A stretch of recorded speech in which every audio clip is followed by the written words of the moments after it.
Well, good evening, fastball fans, and welcome to the nightcap of the 2024 Hill United Chiefs Challenge. It's opening Friday. Blair Setford, Peter Labardius with you. And right off the hop, Peter, we come off of a 2-versus-4 game in the games, and we get a rematch of last year's ISC World Tournament. On the field in white with green pinstripes, the New York Gremlins, two-time defending champions here at the Chiefs Challenge, taking on the Bear Creek Express from Chippewa, the Thames First Nation here just down the road in London, Ontario. Peter had a really good ball game early with Hill United. They kind of ran away with it near the end, expecting a great one here for the nightcap. Well, this is one that's hard not to pencil in on your calendar. When I had to look at the schedule a couple of months ago, and you reflect back, obviously you were a part of what happened in August in the 5-1 win for the Gremlins after Bear Creek had gone perfect in the tournament to set them up in that one-game winner-take-all showdown, while the Gremlins had to come back and win 3 games on the final day in order to set the table for them winning another ISC crown. So we're in for a good one, I would expect, tonight. Leading off for the Bear Creek Express, it's Miklas Klaas, fresh up to Canada and making his debut for Bear Creek last night in an exhibition game against the Hill United Chiefs, batting leadoff here tonight for the Express. Jordan Pomeroy, Thomas Anoka bats 3, Colin Walsh in the cleanup spot, followed by Wayne Laulu, Jason Hill, Ryan Boland, David Galino, and Riley James, who had himself quite a night last night, fouled off at the plate. Defensively for the New York Gremlins, Matthew Waugh, Ben Anoka, and Brian Avery left to right across your outfield. And around the horn, it's Jerome Remeke, Cole Evans, Ladislav Malarzouk, and Eric Ochoa. Pablo Migliavaca gets the ball tonight for the Gremlins in their season opener. Nick Mullins, as ever, behind the dish for the Gremlins. Well, Claus has had quite the travel schedule as of late. He was in Mexico last week in the qualifier. The 30-year-old from Prague, who was looking to help Czechia advance to next year's World Championship. They struggled early, got better late, but certainly not quite enough to find themselves in the top 2 places when the tournament was all said and done. And Miklas quietly has been over here in North America and has played for, let's call it, some midfield teams. This is his first look at a top-shelf team, and I think he's primed to have a really good season. He swings the bat well at the top of the shop here to get him some at-bats, and there is the bread-and-butter pitch from Pablo Migliavaca, dialing in that changeup. If he can keep the ball down, work in the change, he can be as effective as anybody. Well, and he's had a really good start to the year, too, Blair, when you think about Migliavaca and what he was able to do, even going back to April to the 2024 Pan American Championship, where he certainly was a huge factor in Argentina winning that title, as they in Venezuela have really started to have quite a softball rivalry between those two countries. Venezuela, of course, playing down in Mexico at the WBSC regional qualifier, and they looked to be good for playing or qualifying their way into the World Cup next year in Prince Albert, Saskatchewan, next June and July. Unfortunately, they ran into a buzzsaw kid by the name of Jack Besgrove on the final day. He's pretty good. He is pretty good. We thought we might see Jack Besgrove open up things here for the Gremlins. We may yet see him tonight, see how the night develops. He was throwing some warm-up pitches on the other diamond prior to this one. Right now, Pablo Migliavaca picks up his second strikeout of this early game here. We're at top of the first inning. If you're just joining us here on Softball Premier TV, Blair Setford, Peter Labardius. This is the nightcap on day 1 of the 2024 Chiefs Challenge. Two-time defending champions here at the Chiefs Challenge in Simcoe, Ontario. The New York Gremlins out on the field. Bear Creek Express are at the plate, and it's Thomas Anoka will step in. A battle of the Anokas, both of them batting third tonight, too. For different teams. It's interesting, had to reflect back on these two teams met on a Friday night in this tournament 1 year ago, and Riley Mannion had a brilliant night in the circle for Bear Creek, and they won that game by a count of 3-1. Well, the New York Gremlins would then go on to win about 35 straight games until they ran into Bear Creek again in the winners bracket semifinal at the ISC World Tournament, and Sean Cleary that night put on a clinic. But as you said, the Gremlins came back and ran the table on Saturday to pick up their third ISC World Tournament championship in the past 5 years. There's the changeup upstairs from Pablo Migliavaca. Well, the great thing about Migliavaca, you talked about the bread and butter and the change, but it's his ability to throw it in all kinds of different places. Down and in, they're going to check, and yes, he does, says our first base umpire. So Pablo Migliavaca strikes out the side in the top of the first. We'll go to the home half. The New York Gremlins coming to the plate. The nightcap on day one, the Hill United Chiefs Challenge. Stay with us.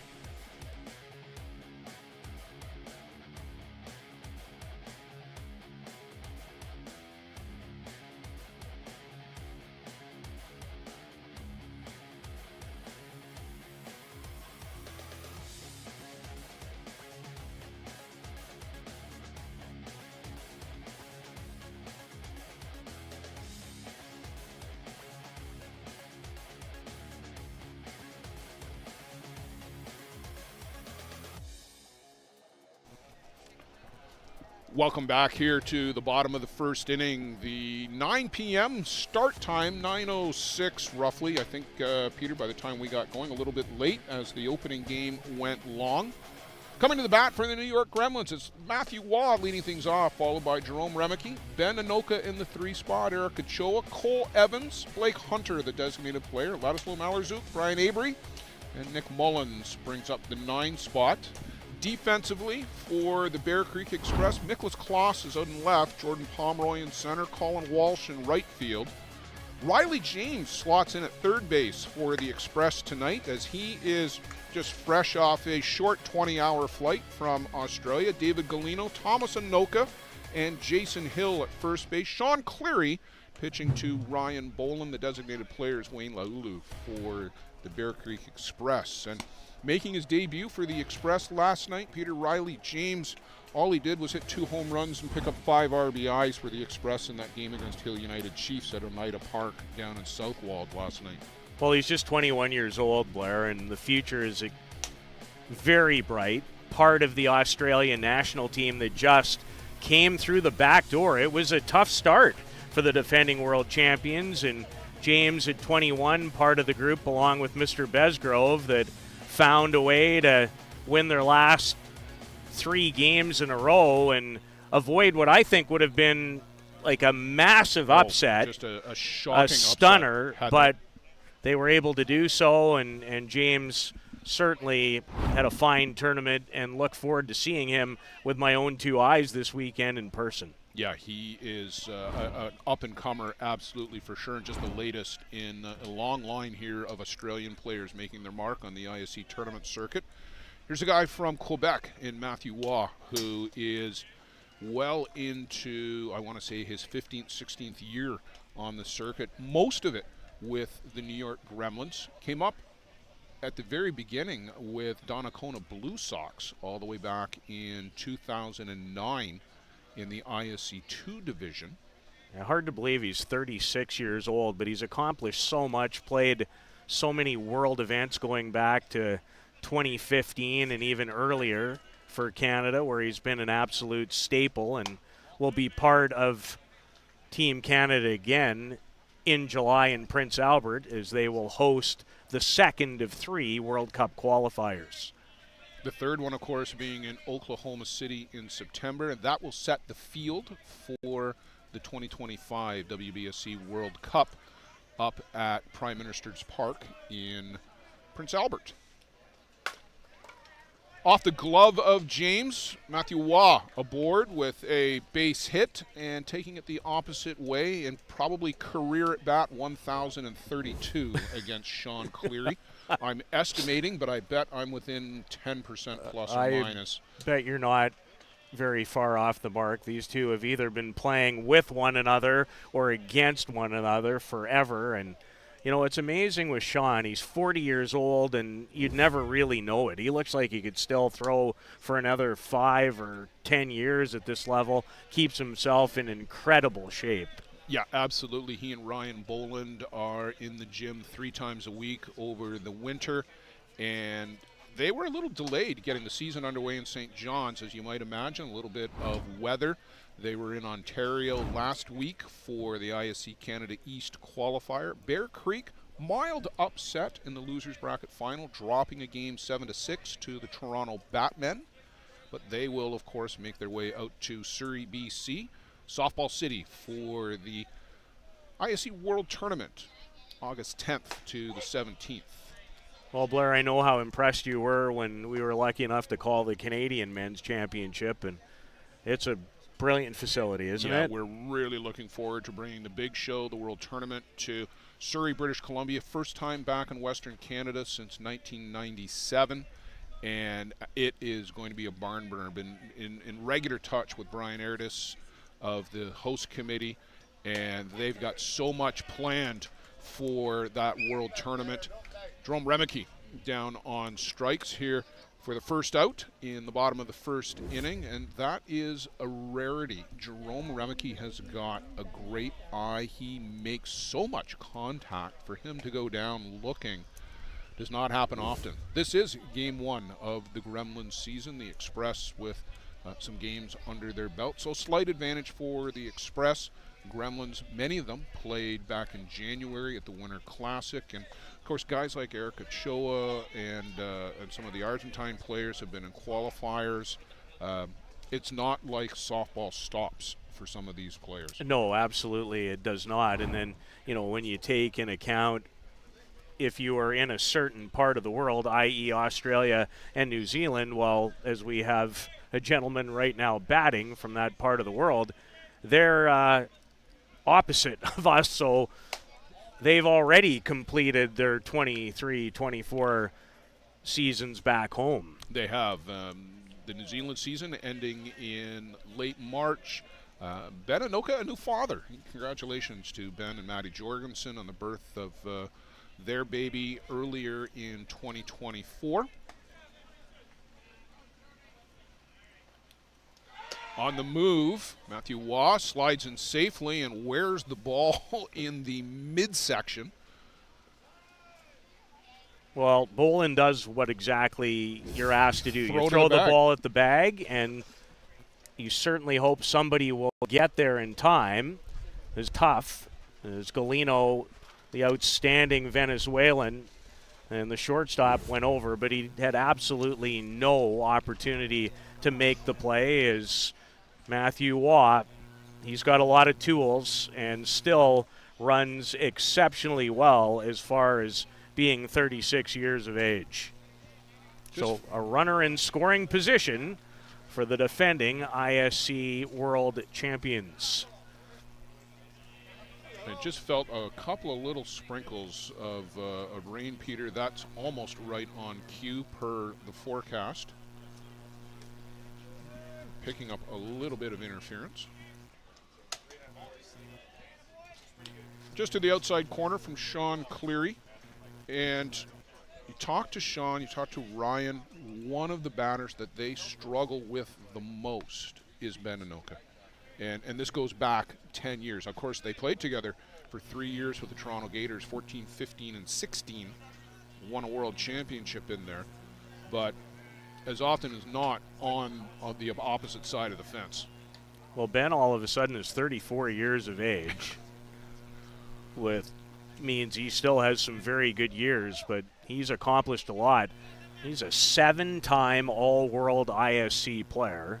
Well, not just that, but I know you've got it in your notes. One of just a few players who have won multiple MVP awards. Ben won one when he was very young, 19 or 20 years old. Swings through with a low rise ball there from Sean Cleary, and that's a real effective pitch if Sean and Ryan can get that one working. You're not looking for a rise ball necessarily that starts at your knees. Well, this is a interesting early spot for Sean and Bear Creek.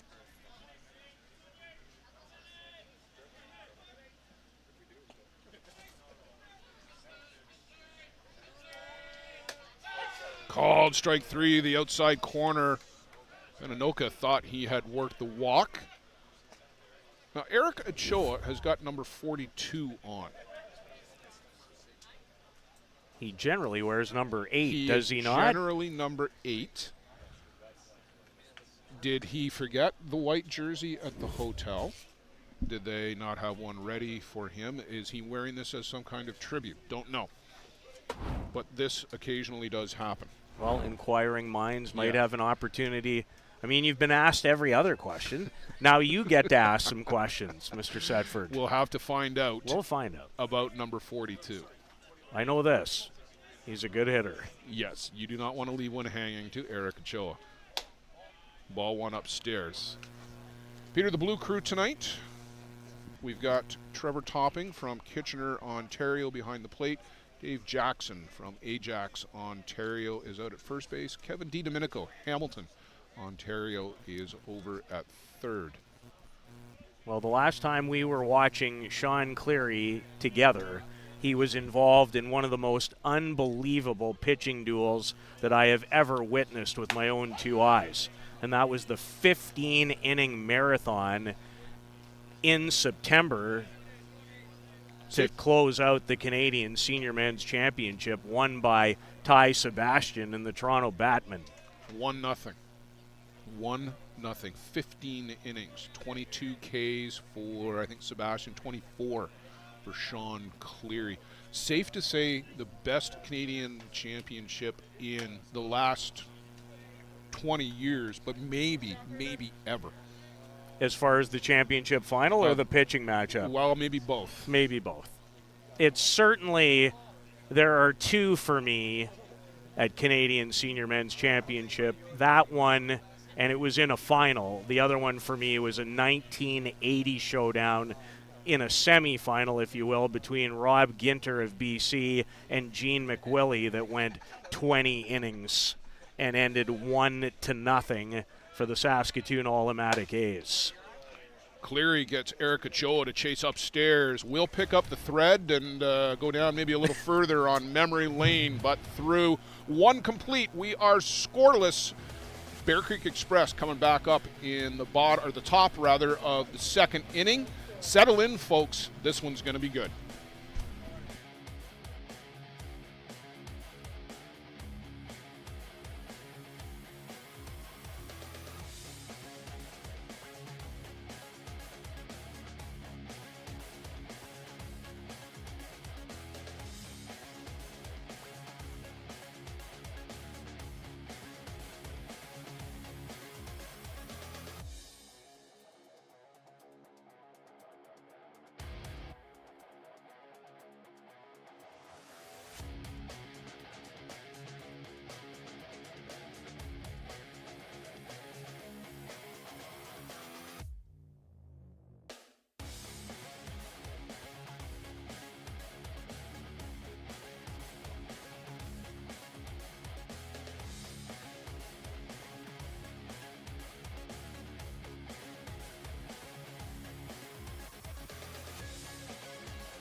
Cleanup batter, Colin Walsh will lead things off for the Bear Creek Express in the top of the second inning, looking to at least, Peter, get a foul ball here maybe in the second. They didn't get a sniff in the first. 3 up, 3 down, 3 strikeouts for Pablo Migliavaca. He looked really good.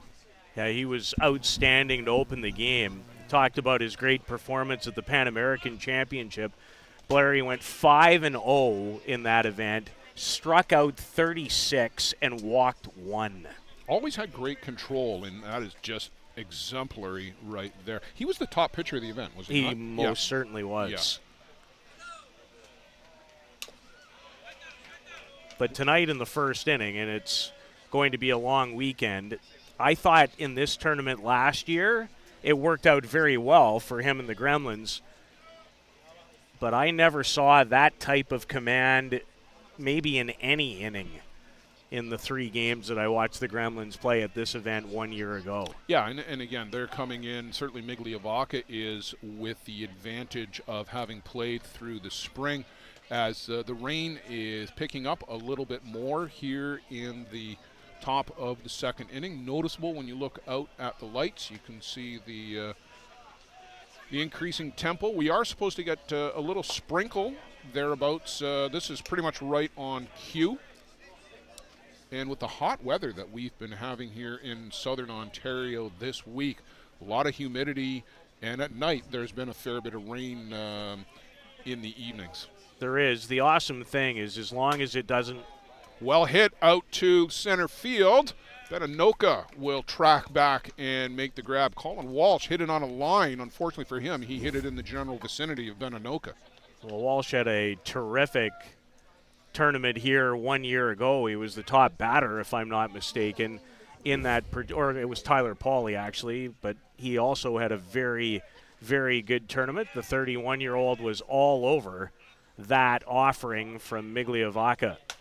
First pitch, and Wayne Laulu sends this one foul. Now this, Peter, there is some history here. I'll take you all the way back to 2016 in extra innings, and 2 different teams, a different era. Pablo Migliavaca with Hill United, Wayne Laulu with the Toronto Gators. And Wayne, it's safe to say, has had Pablo's number over the years. Started then and has continued. You can go back to 2021 in Eldridge, Iowa, in a matchup between Hill and the Gremlins that year. And safe to say, Wayne likes hitting off of Pablo. Wayne's had a few people's numbers over the years. He's 43 years of age and still going to have another opportunity to represent New Zealand this summer in a qualifier, which surprised me a little bit when the roster came out, but maybe it shouldn't have. Well, they are bringing their A-team, and honestly, they have to. They need to finish in the top 2, because where they finished at the most recent World Cup that 10th. they hosted, they finished well down the order, and or 8th. They were pardon 8th, me. and they've fallen to 10th in the rankings, and Migliavaca gets Wayne Laulu to swing over the top, but I don't think that was the pitch that Nick Mullins was looking for as he hopped out for a quick visit. You see the ferocity in Wayne Laulu's swing. Watch how hard Wayne swings. Even in slow motion, you can barely keep up with the bat. Way upstairs, ball 4, Wayne Laulu, first base runner for the Bear Creek Express. But New Zealand needs basically to finish in the top 2 in Prince Albert in this qualifier, because if they're trying to rely on a wild card, they're not in the best position. They right are now, not. If you look at the U.S. and that U.S. qualifier, U.S. and Japan look pretty good in that particular division. To be honest, they are the class of that group in September. Argentina, Canada, New Zealand will fight it out for the top 2 positions at Prince Albert. But New Zealand, knowing that they would be in a tough spot, they've sent the A-team. They had no choice. Jason Hill skips this one down on a hopper to Ochoa. A bad throw by Ochoa because he stepped on the bag and got Jason Hill on the force. And Wayne Laulu chugs around into third base. So a bit of a defensive miscue. Again, game 1 for the Gremlins, still working out the kinks. But watch the throw from Ochoa. It's not really on the line here. He's got to throw it around Ochoa, who barrels over his countryman, Cole Evans. They will, I'm sure, have a word or two over a beverage later about that.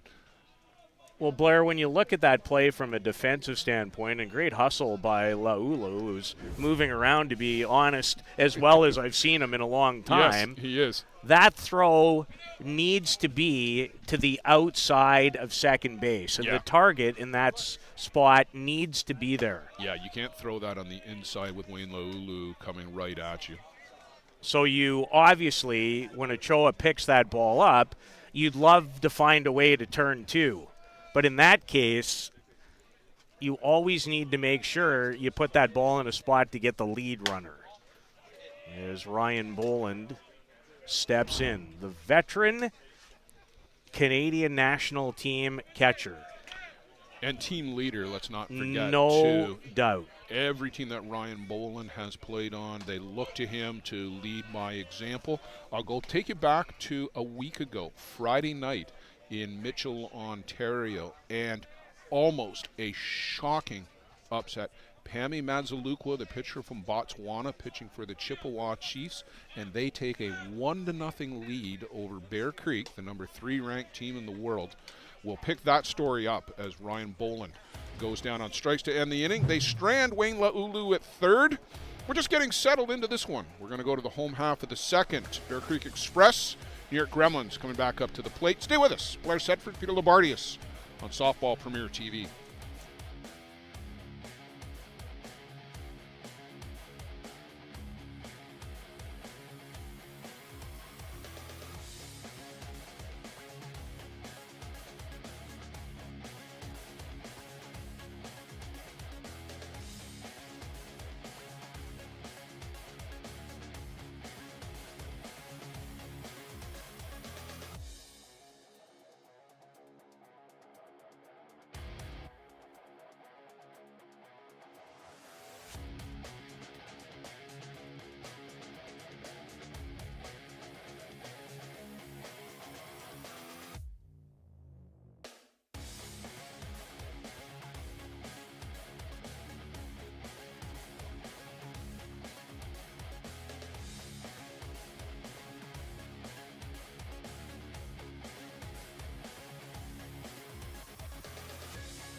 Cole Evans, Blake Hunter, Ladislaw Malor-Zook hitting 5-6-7 for the New York Gremlins. Bottom of the second inning, scoreless.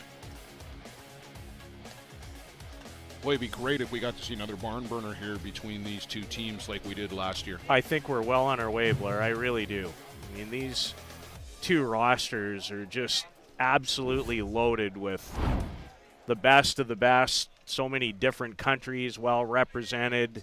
There's great veteran players. There's some terrific young up-and-coming stars. This matchup has a little of everything, and I guess we shouldn't be surprised. First pitch swinging, and Evans right through the wickets of Sean Cleary, the 5-hole. And the reigning ISC MVP, Cole Evans, picks right up where he left off last year. And just 26 years of age. He probably has another 10 to 12 great years left in him. And that's just quality hitting, outside pitch, drives it up the middle, doesn't try to pull the ball, shows great quick hands. I can remember in 2015 when he appeared as a 16-year-old, as a starter, too, for the New Zealand Black Sox. And was he maybe a little bit overmatched in 15? Yes, certainly came into his own in 17. And as you just said, the captain now of the Black Sox. And when you talk about the top 5 players in the world, he is right in that mix. Blake Hunter.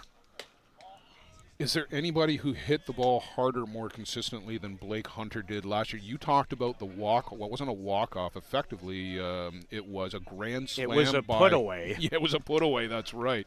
It would slam the door emphatically shut. A grand slam to break things open by Blake Hunter in the championship game of this tournament last year, putting down the host Hill United Chiefs 8-4 to take out their second championship. But Blake Hunter, going into the World Tournament, had only hit 2 singles all year.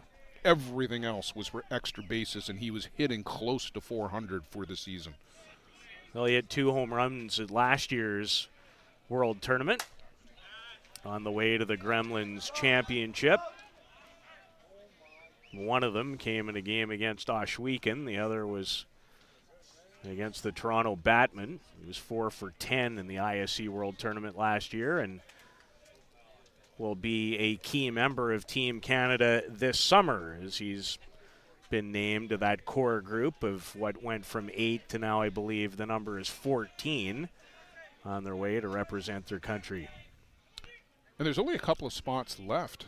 There's a roster limit. You can't just take unlimited players there. And Blake Hunter here down on strikes. And Sean Cleary looks a tiny bit more settled after that first pitch smash from Cole Evans. But with that said, we look down into the bullpen, and it's Adam Folkert in the bullpen for the Bear Creek Express. Yes, if you're just getting out of your hibernation and coming to for the Chiefs Challenge and haven't picked up on the ISC fast pitch news over the winter, Adam Folkert leaving the Hill United Chiefs and coming to the Bear Creek Express. Not an official trade in any way, shape, or form, but Quentin Bruce went the other way. He left Bear Creek and went to the Hill United Chiefs, which is his childhood team, so kind of a John Tavares moment for Quentin Bruce getting to play for his favorite team. But Adam Folkert debuted for Bear Creek against the Hill United Chiefs last weekend in Mitchell for the Canada East qualifier. First pitch of the game to Shane Boland was 81 miles an hour. He did not top out over 80 the rest of the game, but amped up just a little bit for that one. Absolutely. Malherzuk, he's been a staple, a fixture, if you will, now for many years at this level, and certainly for many years has tried to check his swing on that strike for Argentina. In fact, the first time I watched Malherzuk play was at the Pan American Games in Ajax, Ontario, and he was a very young player going back to that event. So the first time I saw Ladislav Malherzuk was 2012, and that U19 team for Argentina was playing in the ISC World Tournament that year. And so many guys from that team have been mainstays. They've been the foundation. The foundation of this Argentina team that has won a WBSC World Cup. That's a great pitch from Sean Cleary, by the way. Just ties up Malherzuk there, that inside rise ball. But he and Huemo Mata and Roman Godoy came through that. Pablo Migiavaca was part of that. Juan Cruzero, who was catching for the Drillers here. Francisco Labardo.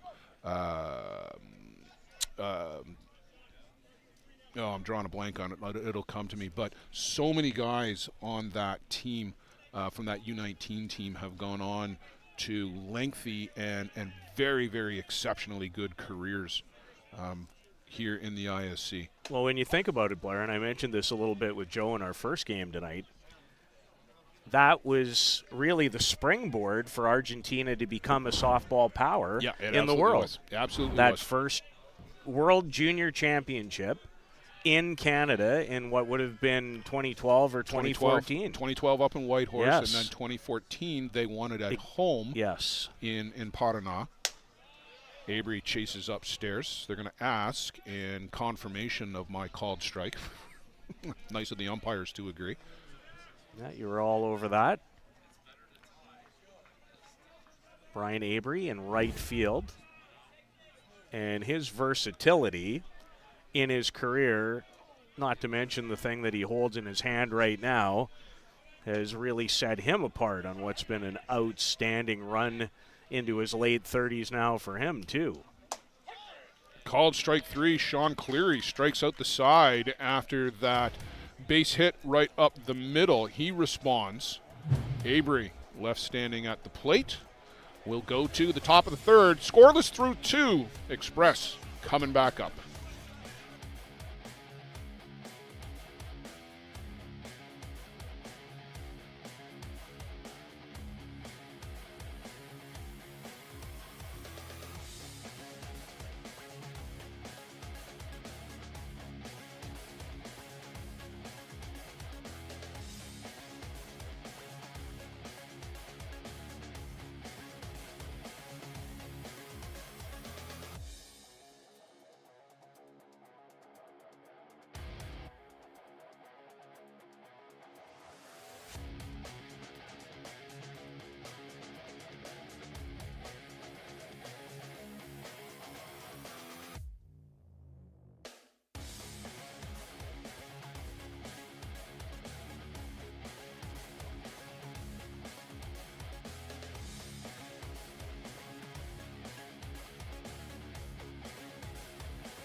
David Galino, Riley James, and then back to the top of the shop for Miklas Kloss for the Bear Creek Express in the top of the third inning. David Galino, ISC All-World, in his first appearance in a ISC World Tournament last year for the Express. Sorry, his second appearance. He was with San Antonio the year before that.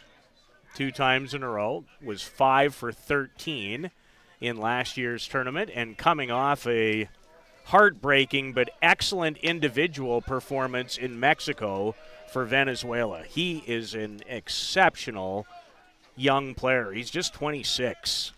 And a plus defender, too. I mean, we talk a lot about what these guys can do with the bats, but Joe and I talked a little bit about this last weekend.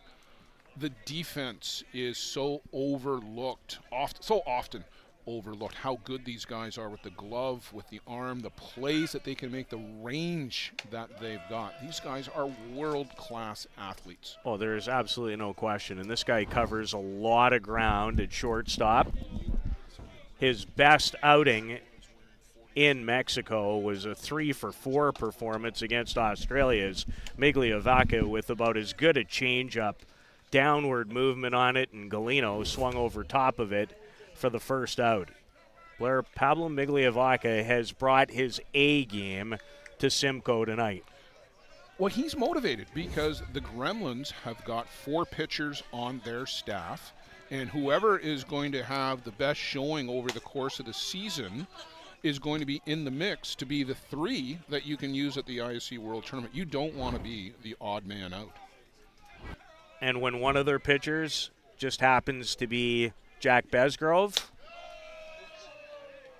you know he's going to get one of those 3 spots. Well, if he doesn't, I'm never watching this sport ever again. Well, either that or something catastrophic has happened. Yes. And, of course, nobody wants that. Daniel Chapman is on the staff, and Jacob Osichka from the Czech Republic. So it's going to be a dogfight for those 4 spots. But Bear Creek is in the same situation. Exactly the same situation. You've got 2 guys in Cleary and Folkard who started practically every game that their teams have played for the last decade in the ISC World Tournament. In fact, even longer. But let's not forget about a guy from Grand Pré, Nova Scotia either, named Schofield. And then you've got Riley Mannion, and we saw what he can do last year. And how good was he at the Canadian Championship last year in Surrey? He knows how to play on that field. So there are going to be some very tough decisions to be made. Riley James gets a little tapper back to Migliovaca. At least he is fielding this one, not striking out, but still making the out nonetheless.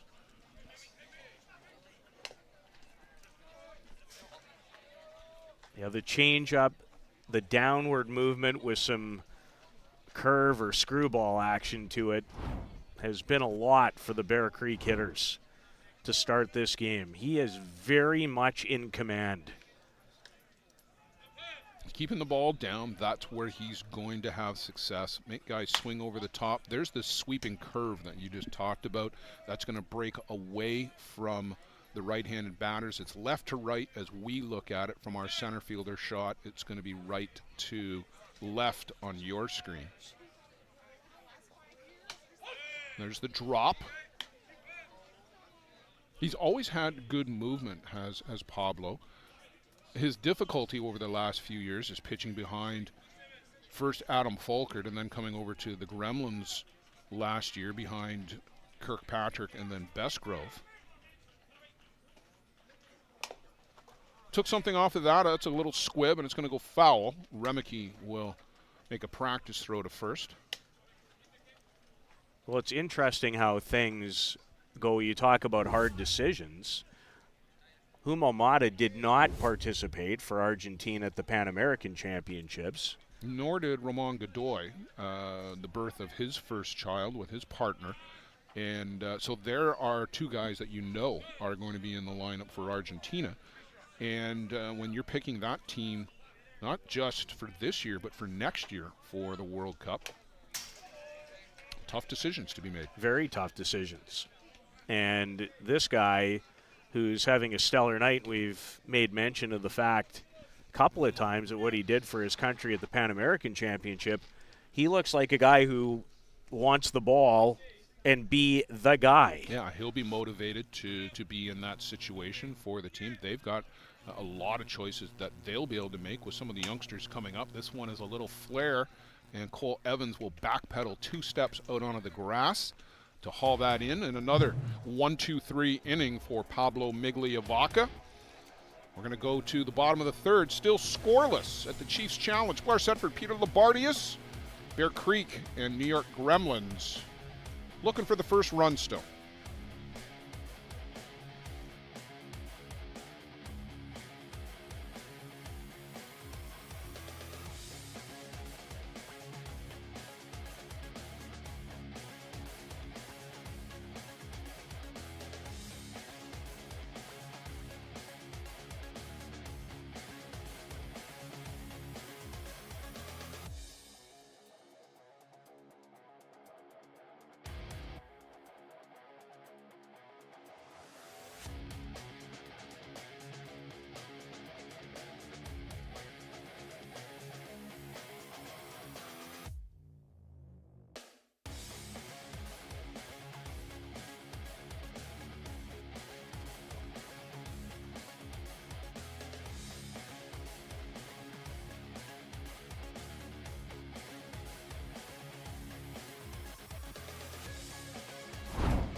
So we have an answer to our question, Peter, as to why Eric Ochoa is wearing number 42.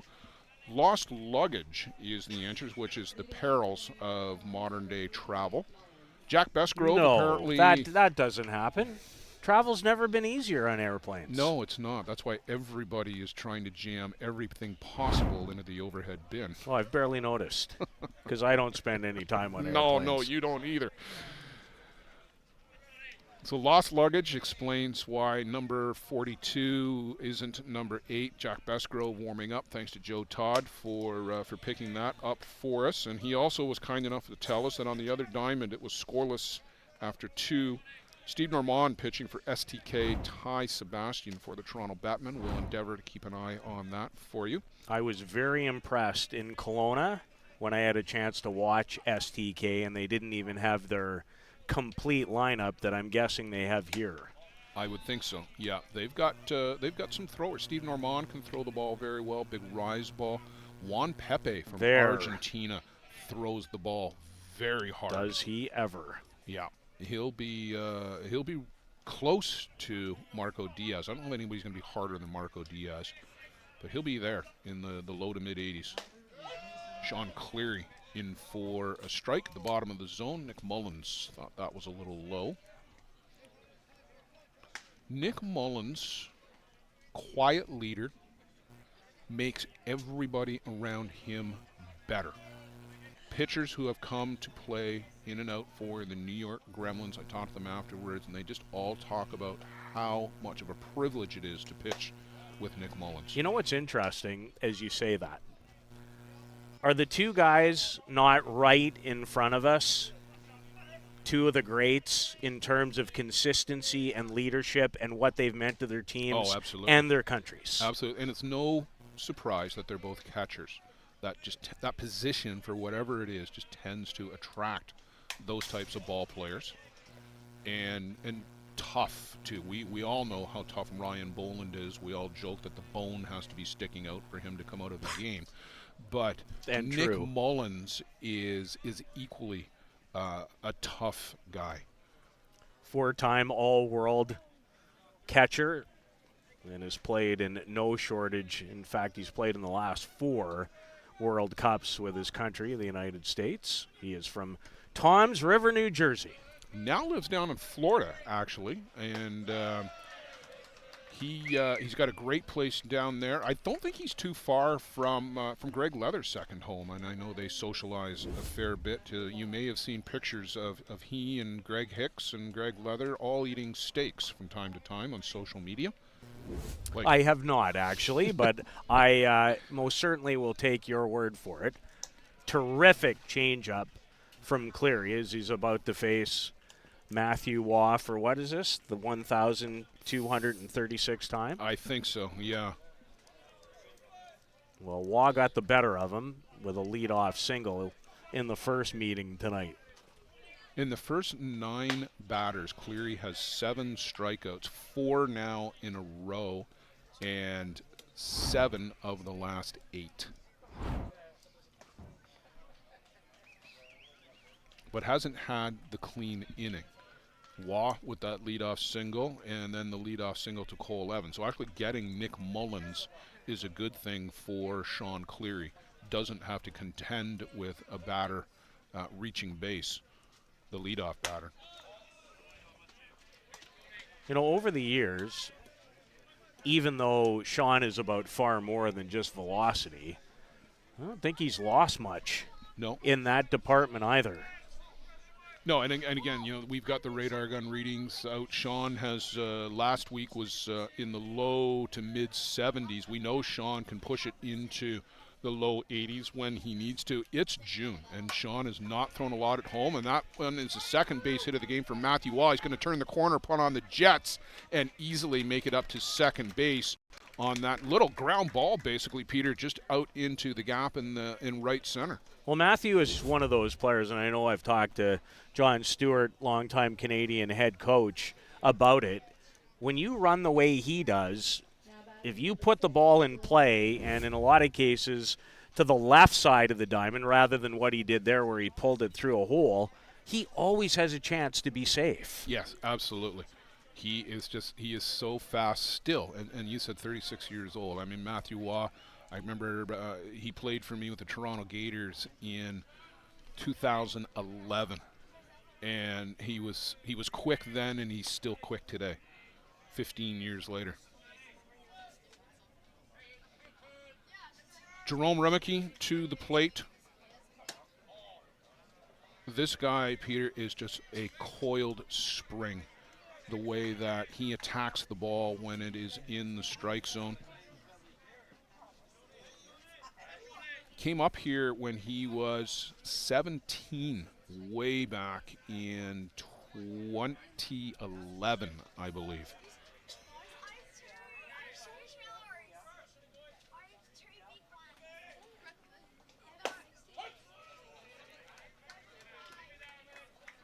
Cleary evens the count. 1 ball, 1 strike. Matthew Waugh out at second base, a 1-out double. Remeke with 5 home runs at last year's World Tournament. He and Cole Evans tied for the lead in home runs. First team All-World, Jerome Remeke. 7 times now. I'm cribbing from your notes, and I apologize for stealing the thunder, but that's how consistent he has been over his career. And he's just 30 years of age. And you talked about how young he was when he came to North America. 2022, part of a team. Blair, I think about this all the time and wasn't lucky enough to be there. In fact, one of my bucket list items is to go watch or be involved in a major softball event in either Australia or New Zealand. Probably more New Zealand if I had the choice, just from a softball standpoint. But for that country and their history to finish 8th at home, can't even imagine what the papers and everything must have been like when that was going on. Oh, a major disappointment for the Black Sox. Mark Sorensen left as the team head coach. The entire coaching staff has been turned over. They brought in some top guys with major experience with the Black Sox, of course, in Thomas McKee, Jared Martin. They will turn that program around. A big part of it is going to be this guy at the plate. Well, he is a powerful hitter.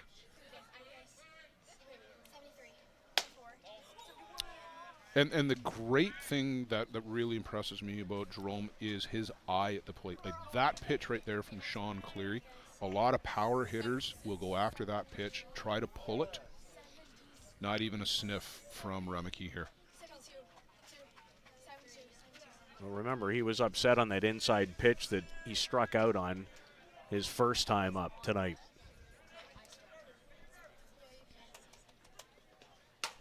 Just takes this one the other way. He's got enough muscle to get it out to short left. Matthew Waugh, more than enough speed to come home with the game's first run.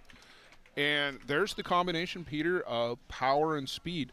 He didn't have to hit it out of the park, but he's strong enough to hit this off the end of the bat and get it out to 12 feet onto the grass, and no opportunity for Miklas Klaas to get a play at the plate on Matthew Waugh. There's nothing I enjoy more than watching a power hitter be not only a power hitter, but a professional hitter. If you go back and watch that single to left to drive in the game's first run, no attempt to pull the ball, Right. No attempt to overpower the ball, absolutely just took it and put it in a spot where it was pitched. That was a great piece of hitting by Remeke to open the scoring in this one. Beninoka to the plate. Cleary opens him up with a drop ball in the outside corner for a called strike. Remeke still runs well when he's got a head of steam, but he's not anybody that they're going to put in motion unless there's a play on for hit and run. So don't look for anything happening like that.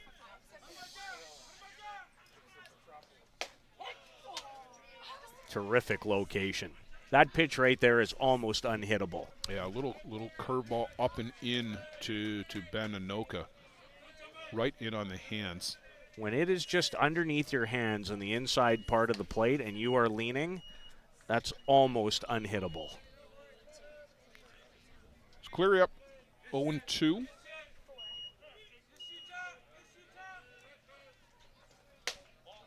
And comes with the hard drop on the inside corner. Doesn't get the call. That's a good pitch as well. Just a little bit further inside. Haven't seen the changeup yet from Sean and Ryan. This might be a good time for it. That's exactly what I was thinking. There has been a couple tonight that he's sprinkled in.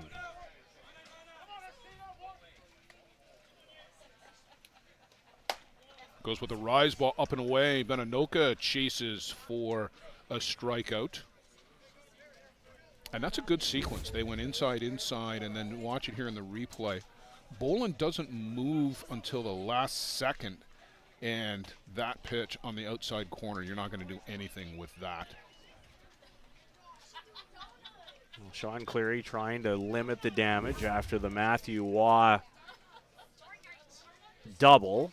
And then the RBI single, courtesy of Jerome Remeke, who had 10 runs batted in at last August World ISC tournament. Ochoa, mighty swing, but late and fouls that off to the left. The leading hitter in 2022, Eric Ochoa batted, I want to say 8 for 11 that year. And followed it up with a tidy 9 for 22 and 409 with 2 home runs in last year's championship performance. 31 years of age. I have 2 hometowns, Imperial, California or Yuma, Arizona. I've seen it listed for both. Yeah, originally from Mexico, but now lives in the U.S., plays for the USA national team. And we talked a little bit about this, and I think you touched on it with Joe in the first game. Boy, they finished 3rd at the World Cup in 2022. They've got their eyes set on a higher spot on the podium, the top of it, and it would not surprise me if Team USA gets there in the near future. With Marco Diaz, Brad Kilpatrick, the hitters and the fielders that they've got right now, that's an outstanding program and underrated, I think. Well, in 2025, which I truly believe has a chance to be one of the best world men's championships of all time. I really believe that, with how the sport has grown and how it has grown in so many different nations. But Blair, you're right.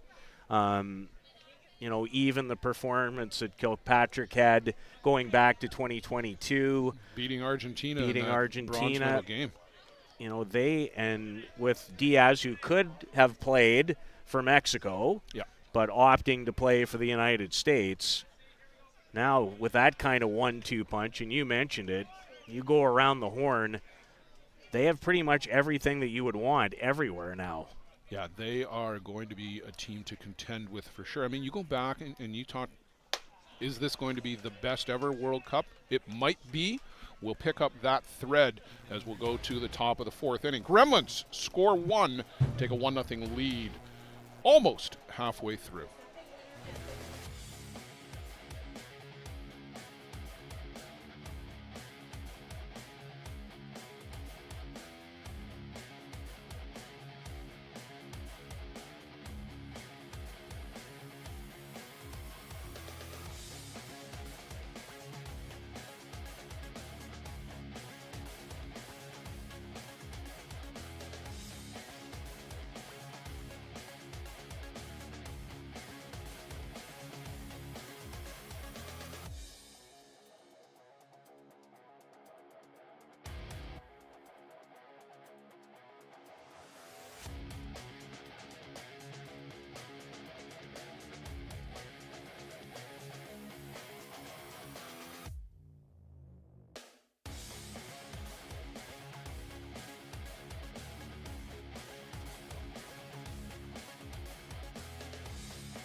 So second look for Jordan Pomeroy at Pablo Migliavaca. Now the fourth inning as we're moving along a little bit here.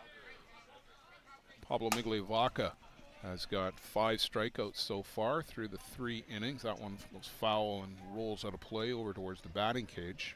Matthew Waugh will pick it up and bring it back into play. Well, Jordan Pomeroy became a virtual social media star last year when he made one of the most incredible over-the-fence catches that this sport has ever seen. An internet sensation. Over 2 million views of that clip that originally picked up by Carol Doreste and Luciano on Softball Premier at the Canada East qualifier last year in Mitchell, cartwheeling over the center field fence. I think I rewound it at home about 22 times just to watch it over and over, and I find myself anytime I start digging back into the softball world, I just go, I'm going to look at it again. He talked to the local newspaper about being recognized for the clip, people stopping him in grocery stores and on the street. It truly went viral in every sense of the word. Well, he was a second-team All-World member at the IFC, and you talk about another young player with a bright future. He's just 24. He won't turn 25 until October 16th, and he'll play for Canada at the upcoming qualifier. This one is slashed out to the left, but it's right at Matthew Waugh, who's going to take 2 steps over to his left and pull that in for the first out of the inning. Tough break there for Jordan Pomeroy. On a line, you see it here, it's right at Matthew Waugh.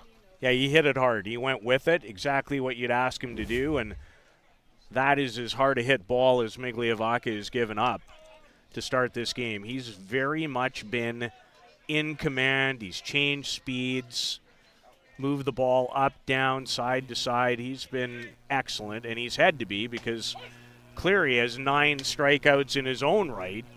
Gave up the 1 run on a couple of back-to-back hits in the last inning. So Tomanoka at the plate.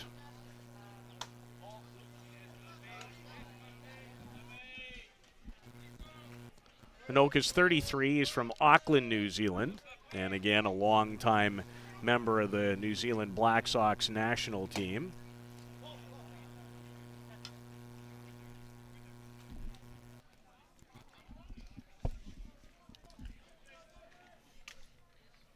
I think you just found the culprit.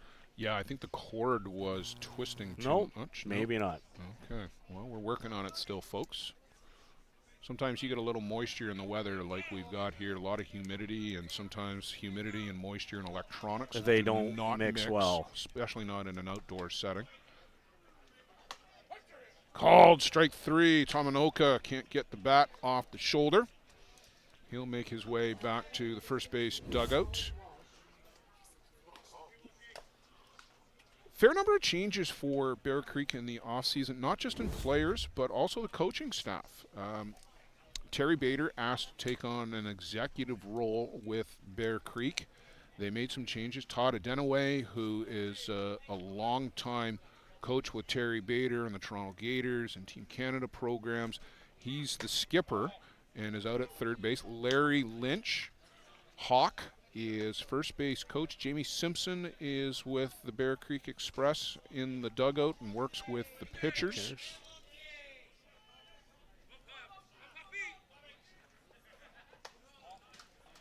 Well, these are certainly, for me, you have a defending champ and last year's finalist, and be hard to imagine, Blair, that there won't be a pretty good chance that come the final Saturday in Surrey, BC, that both of them won't be around again. You'd have to think that when you look at the top 4 teams right now, and I will throw Circle Tapping in the mix and I will throw the Toronto Batmen in the mix, the top 6, the parity with those 6 teams in particular, and there'll be others. AWP is going to be there. There are others. Grand STK, Prairie, Grand STK. Prairie. I'm really looking forward to this tournament circuit season because across North America, every tournament, every weekend, there are good teams and good games that are being played, and all of them are going to converge in Surrey. Surrey will be there too. Surrey will be there too. She's everywhere, whether I want her to be or not. They're all going to converge on Softball City in Surrey, British Columbia in August, and I really think it's anybody's guess as to who's going to be in that top 4 right now on Championship Saturday. Really looking forward to it as much as, maybe even more, as I've looked forward to any world tournament in the last few years. And we started to talk about this in the last inning. The World Cup is going to be the same. Venezuela, odds are they might get a wild card. But think about how good that team is if they don't make the mix. Dominican just jumped up and surprised everybody down in Mexico. Canada, New Zealand, Argentina, the U.S. Australia. It is going to be so good. All of the top players that are on those teams. Foul ball just on the outside of the line down at third base. Colin Walsh will get back to the box. He and Pomeroy, really the only two, Peter, that hit the ball hard. Line drive outs to the outfield. Everything else has been strikeout or just a little infield bleeder. Well, Bear Creek looking to put something together. And it really always requires, for the most part, now one swing can change it too, but you'd love a situation where you could get a couple of back-to-back hits going and build some momentum, if nothing else. Well, and sometimes a walk is as good as a hit. Colin Walsh aboard with a 2-out walk, and that brings up Wayne Laulu. Wayne, as we talked about, has had a lot of success against Pablo. He reached on a walk in the second inning, barreled his way around to third. But he got stranded there on a ground out and a strikeout. Pablo Migliavaca continues to throw the ball really well here right now for the Gremlins.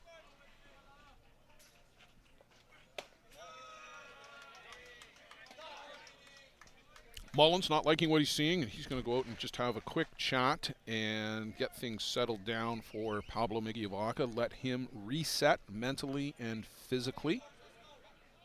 Let's take a bit of a break, and now here comes Greg Leather, who is in competition with the late Rod Peterson for the slowest walk out to the mound. My goodness. Now, I know a Rod Peterson in the media business for a long, long time, and it's interesting that you mentioned Rod Peterson. If I'm not mistaken, skipper for the farm. Yeah, the skipper, sponsor for the Farm Tavern. War number 2, if memory serves me correctly. It does. And so it's funny you said that, and I just, between my two ears where a lot of things are going on all the time, it was an immediate vision back to the 1987 ISC World Tournament in Saskatoon, where obviously he was very much a fixture and was for a long time with that fine program.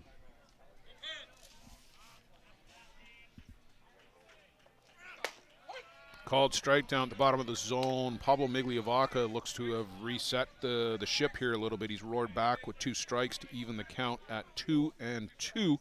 Both of them right where he needs to be, the bottom of the strike zone. Not with that one, though. That's a little too low. Well, if you are aware of the kind of success that Laulu has had, I'm pretty sure the guy delivering the pitches is also very aware and does not want to make a big mistake here. Oh, without a doubt. And the players know. This went downstairs, and that's no surprise. The second walk of the night to Wayne Laulu. Discretion, the better part of valor there, not giving in, not throwing a meatball strike to Wayne Laulu. Reset and go to Jason Hill, but I think that's going to be it for Pablo Migliavaca. Greg Leather was in and out real quick. He's come to the umpire first, which tells me he is making a change, and I think we will likely see Jack Besgrove, unless somebody else was warming up. Here he comes. Saving the ace to come in against the lefty Jason Hill. Well, we take a break. We'll let the young man from Australia take the warm-up pitches. We'll be right back here on Softball Premier TV.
So after the walk to Wayne Laulu, the plug is pulled. He'll be responsible for those 2 runners is Pablo Migliavaca.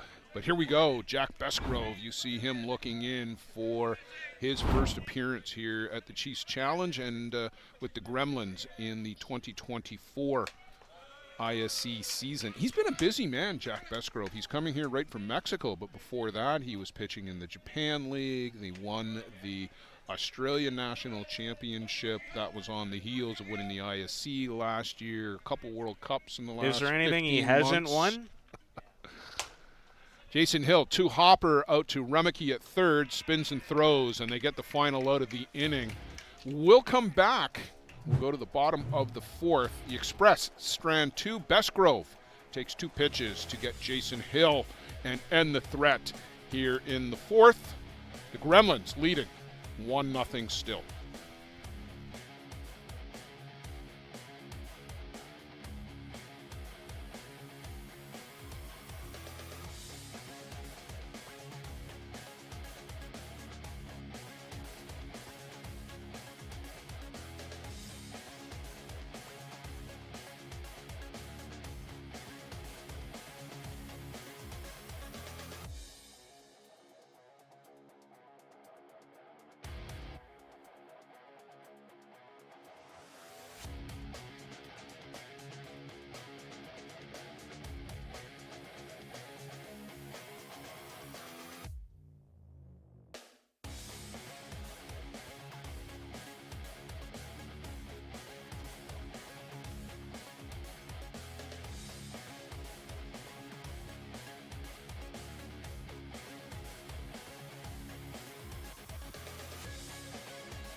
Cole Evans will lead things off for the New York Gremlins here, the bottom of the 4th inning. He hung around for one pitch and smashed it right back up the middle, right between the legs of Sean Cleary.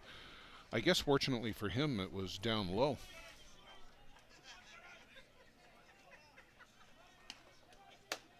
Looks at a pitch this time, in for strike one. I watched how closely Evans and Blake Hunter were studying Sean Cleary in warm-up. Sean threw a rise ball, a drop ball, a rise ball. They were watching everything just to see what he was working on in the warm-up pitches. But how often have they faced him? Like, there are no surprises. Oh, there aren't, and that is the great game here, because you face each other on the tournament circuit week in, week out. What do you do differently? What adjustments do you make? How do you change things up to Cole Evans, to Blake Hunter, week to week, night to night? This one is well hit. Deep center field. Pomeroy to the fence, and that is going to clear it. A solo shot for Cole Evans. The only question, Peter, was, were Pomeroy and Kloss going to run out of real estate before it came down? Because that was a major league fly ball. Well, that was a mile high as we get another look. And the 26-year-old captain of the New Zealand national team thought it was a high rise, and it wasn't like Sean left it in the middle of the zone either. No, it's up at the letters. He went and got it, and to your point, he hit it a mile high. So a solo shot to lead things off here in the 4th for Evans, and no consolation. You get to face Blake Hunter with the very next pitch, and called strike.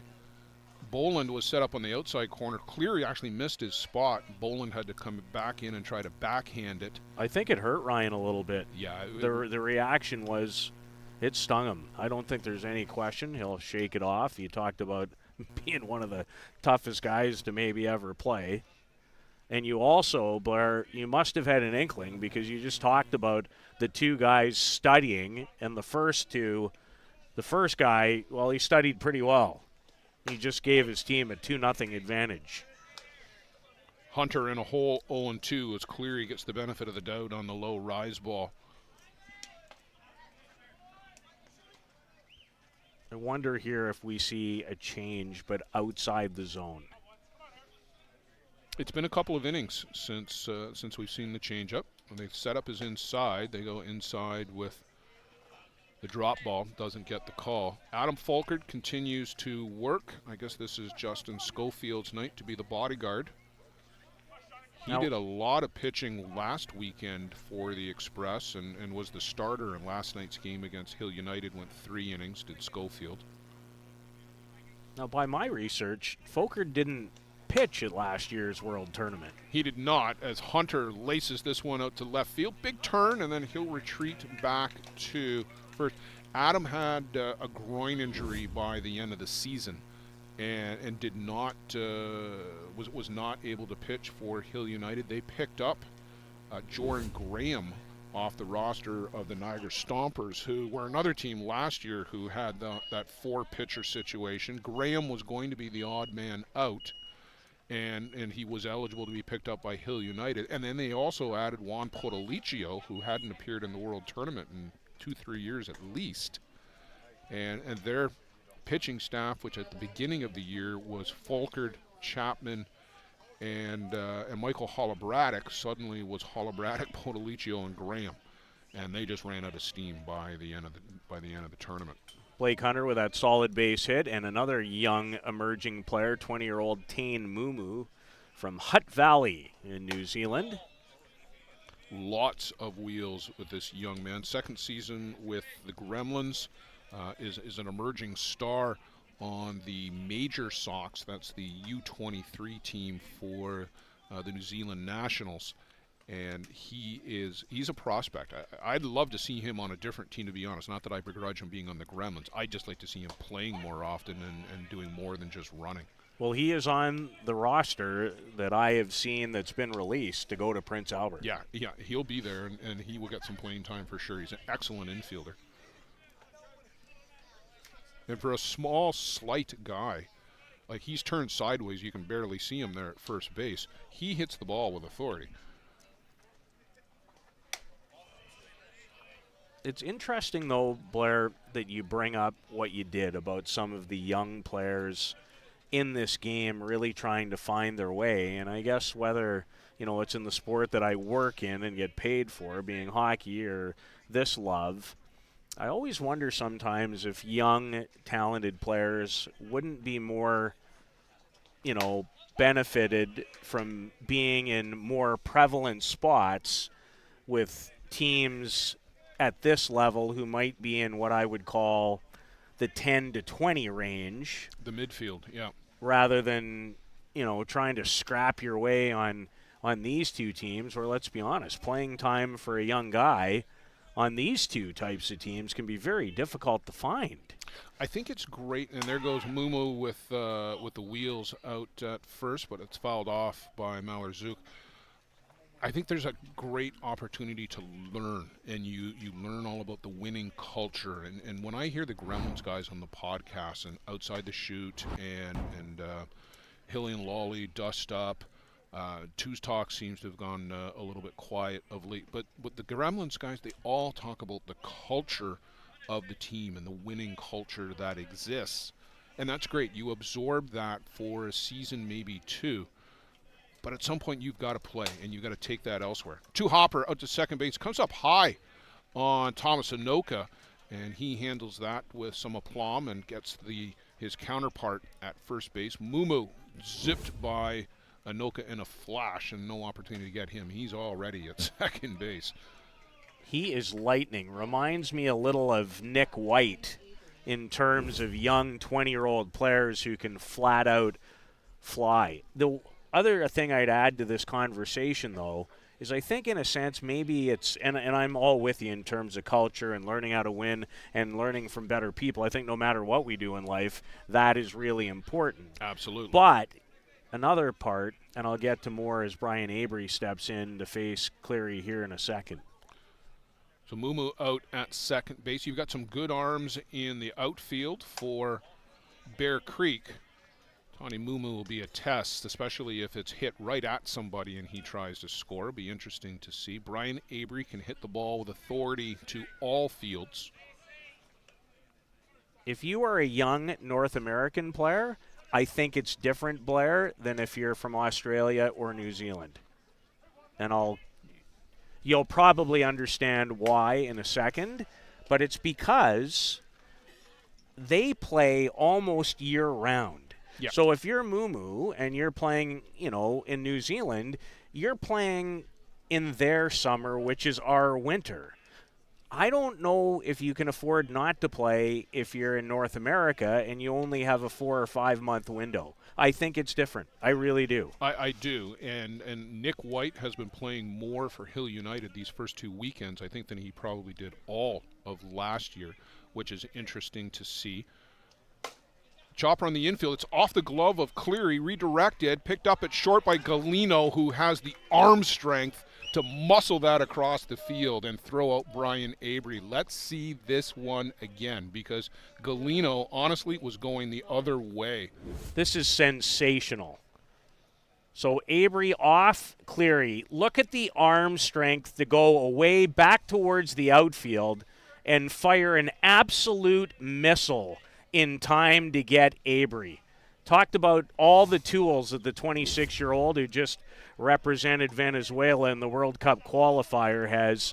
Well, you just saw it on display. And that was why they went and got David Galino, because they had a hold defensively on this team. The first year that they were together, David Galino had really impressed them in the World Tournament that year with the San Antonio Glowworm squad. And bringing him in to a big team, and honestly, the question was, how's he going to fit? And from what I'm told, right in was the answer. Well, he was very good in Mexico on both sides of the ledger. Had a huge performance in the win against Australia during the round robin when he went 3 for 4. He also hit .300 with 6 runs batted in at the Pan American Championship. And with Mr. Pimental on the mound for Venezuela, their world is changing too. Nick Mullins swings over the top of the inside drop ball from Sean Cleary. It's been a while since Venezuela has had somebody who throws that hard. I go back to Ramon Jones in 2015 and in even 2013, and that's when Venezuela was playing in medal round games. They haven't had that for the last 10 years. They're going to be a threat again if they get in.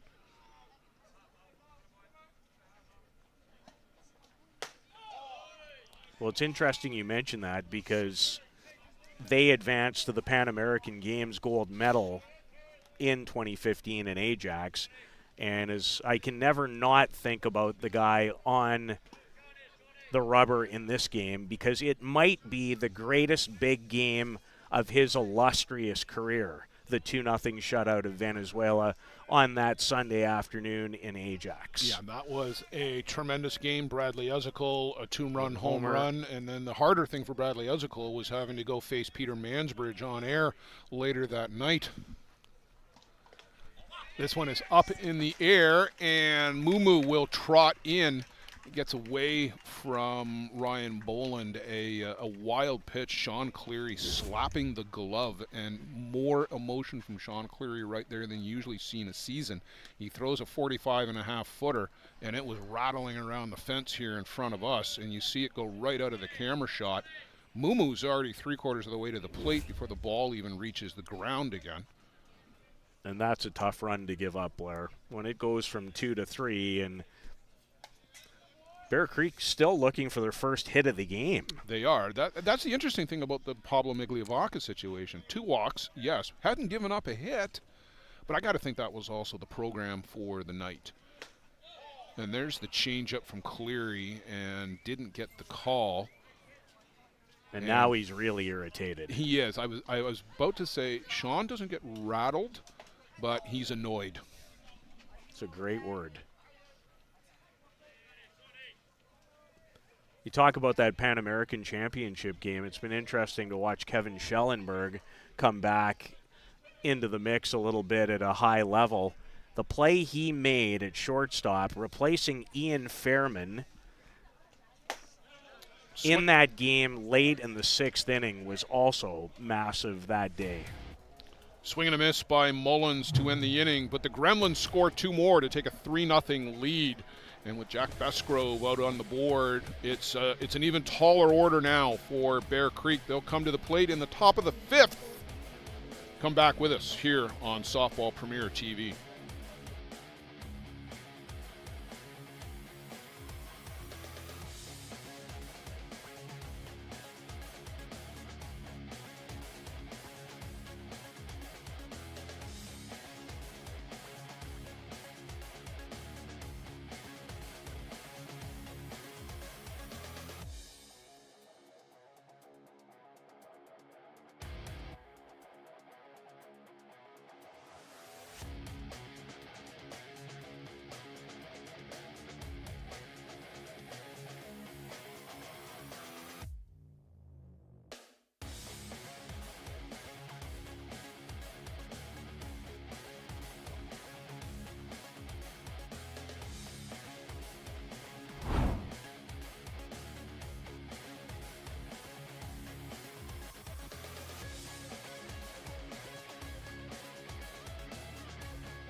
So spotted to a 3-0 lead now. Jack Besgrove got about a week off, Peter, but boy, did he have a Sunday to remember at that WBSC qualifier down in Hermosillo in Mexico. Well, he was incredible in the final against Venezuela in what's called the repechage to earn the 2nd spot. 1 run, 2 hits, 16 strikeouts. During the week in 33 2/3, 70 strikeouts. He had 31 strikeouts in 2 wins over Mexico alone. I want to put that 70 strikeouts into a little bit of perspective. There's a chopper on the infield. Two-hopper. Cole Evans easily handles that and gets Ryan Boland 6-3, leading off for Bear Creek here in the fifth. 33 2/3 innings. That's 101 possible outs. 70 by strikeout. 70% of the batters he faced, he struck out. And Blair, he lost a game in the event to Venezuela in his first outing. What has been remarkable to me about this 20-year-old, I might add, who does not turn 21 until December the 17th, is what he has done in the biggest games. Yes, exactly. There are some pitchers who can be great up until those games, and then it doesn't work sometimes. This guy and I'm going to track it at some point. I'm going to track it before the World Tournament about what he has done in championship and elimination games alone. And those numbers, Blair, U23, ISC, World Men's, go on and on, are staggering. It is unbelievable what he has already accomplished in the game, as you said at the He can quit. He can quit after this game. Let's hope that he doesn't. He's got 2 ground outs to Cole Evans so far, who quietly, as he always does, puts on a clinic defensively. Riley James, who has got to see a lot of Jack Besgrove with one of the best seats in the house on the infield, swings through and misses that one. The spin rate. As I sit here tonight and watch closer, the spin that he delivers each pitch with is part of what sets him apart. Swing and a miss, the rise curve. It's a 1-2-3 inning for Jack Besgrove and the New York Gremlins. Pair of groundouts and a strikeout. We'll go to the home half of the fifth. Suddenly, early's looking a little late here for the Bear Creek Express, trailing 3-0.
Just coming back to the top of the fifth inning, we got 2 scores to report, Peter. Toronto Batman up 4-1 over STK at last check. Grand slam by Denny Benson accounting for the lead there for the Toronto Batmen. And we just heard that was just announced here at the park, the Edmonton Oilers winning 3-1 over the Florida Panthers. We thank you for tuning in with us. We'll keep you up to date on everything we can here in the sports world.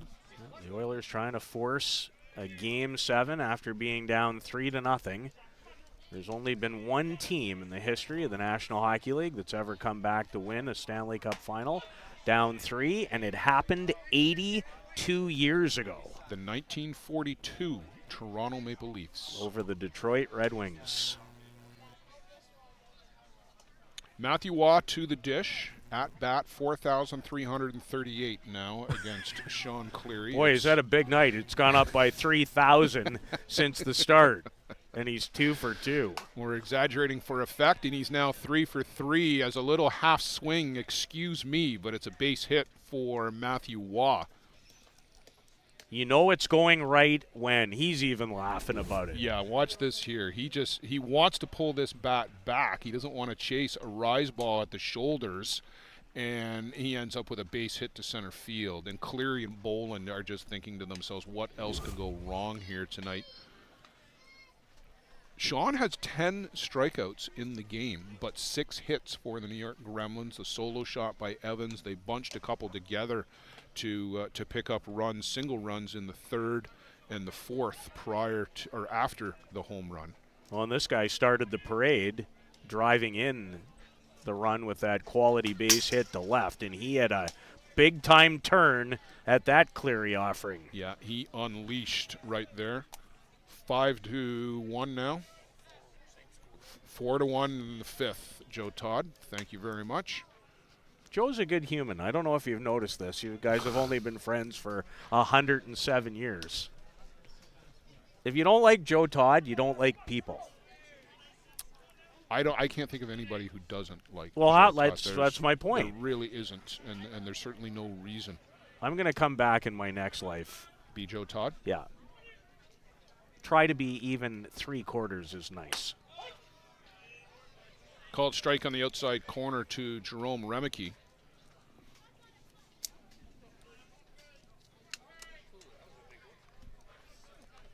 Mothra just landed on the table here in front of us.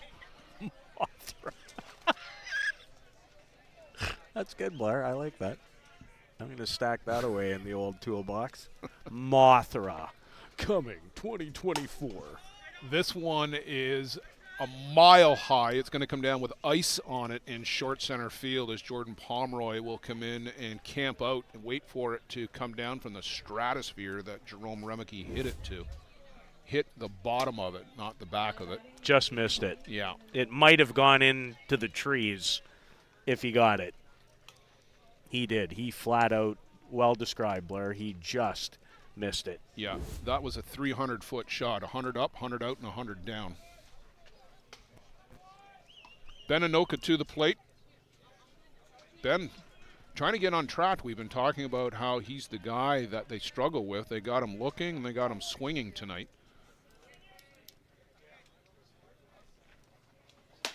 Over the top of the drop. That's one of the best shots thrown all night. Outside corner. Great movement. Yeah, tumbled at the plate. You could really see the over-the-top rotation of the ball, too, coming in. That real good 12-6 spin. And everything is so much about late movement. That had great late movement. Just off the outside corner, ball one. Adam Folkert, who has thrown a game and a half in the sidelines, now doing some stretching exercises down there in the bullpen for Bear Creek. You mentioned Adam didn't pitch last year, and again, it was because of the groin injury.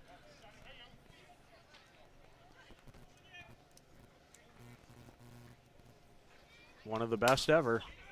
This one is lined out to right. Walsh, I don't even think moved. Did not move. He just had to open up the glove. And that was well hit by Anoka, who again went down, drove it, went with it. Outside pitch on the corner as you get a look at a 10-time all-world top pitcher 3 different times, if I'm not mistaken, if not 4. World champion on a couple of occasions. It's so interesting for me because I remember him so vividly in 2009, and it's now like Jack Besgrove is the next him. On the move is Matthew Waugh, slides in safely with his second stolen base of the game. He's done it all out there. Scored a run, 3 for 3. Matthew having a night. Had a great jump. And clearly beats it safely on the slide as Boland came up throwing and threw a strike down to second. Released it very quickly, but not quickly enough to get the speedy 36-year-old from Saint-Gervais, Quebec. Talked to Matthew prior to the game. I was just remarking that there's a couple of young Quebec teams. There's a U17 team and a U20 team that have been playing in some tournaments in and around Eastern Ontario. They were looking at maybe one in Atlantic Canada. Matthew just lamenting that they don't have quite the level of ball closer to home. He said they've got to go 8 or 10 hours to go get competitive games. But they're looking to some positive results from these two young teams from Quebec this year. Good to see. It is good to see.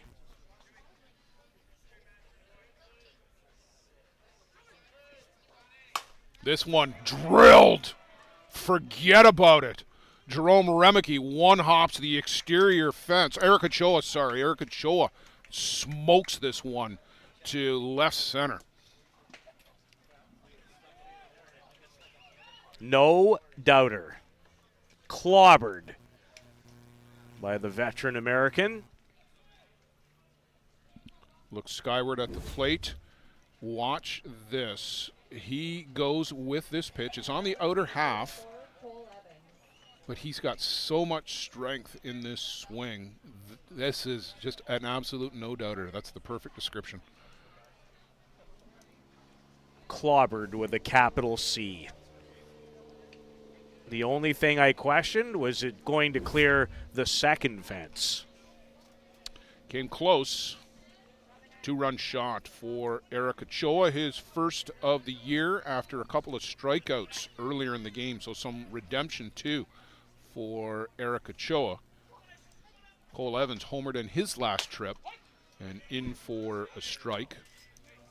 Leaving Sean Cleary in, Adam Falkard continues to throw down the sidelines. You mentioned he has been there warming up a lot. You talked about him pitching a game and a half down there already. But this is something Adam's done his whole career. Even when he started, the Hill United Chiefs at certain points and in certain tournaments would score 6 or 7 runs in an inning. He would go down while the team was batting and throw on the sidelines.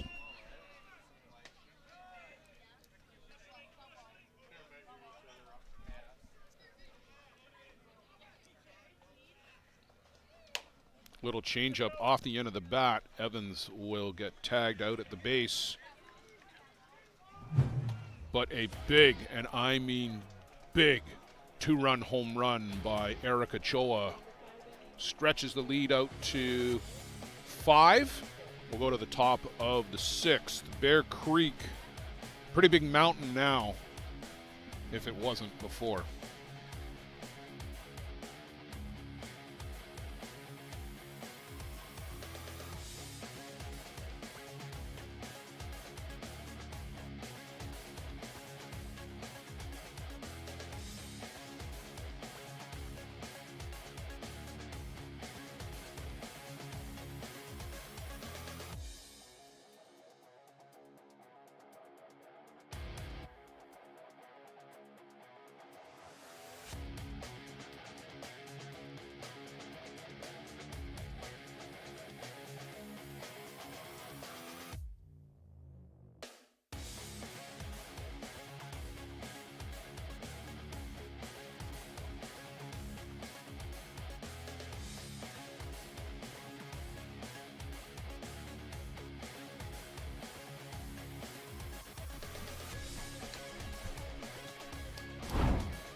Great place to get a snack on a Friday in Simcoe, where the Gremlins are dining out in their first game. Yeah, they are feasting on Sean Cleary here tonight. But it's Friday. You don't win the tournament on Friday. Bear Creek found that out last year too. The Gremlins came back and avenged that defeat in the semifinals and of course went on to win the tournament on Sunday afternoon against the host Hill United Chiefs. Jack Besgrove looks very good, and well, that pitch wasn't the finest example, the curse of the broadcasters. I think he also lost his footing there, but he's mid-season form. Jack Besgrove is coming in. Some of these guys, Miklas Klaas coming straight from Mexico as well.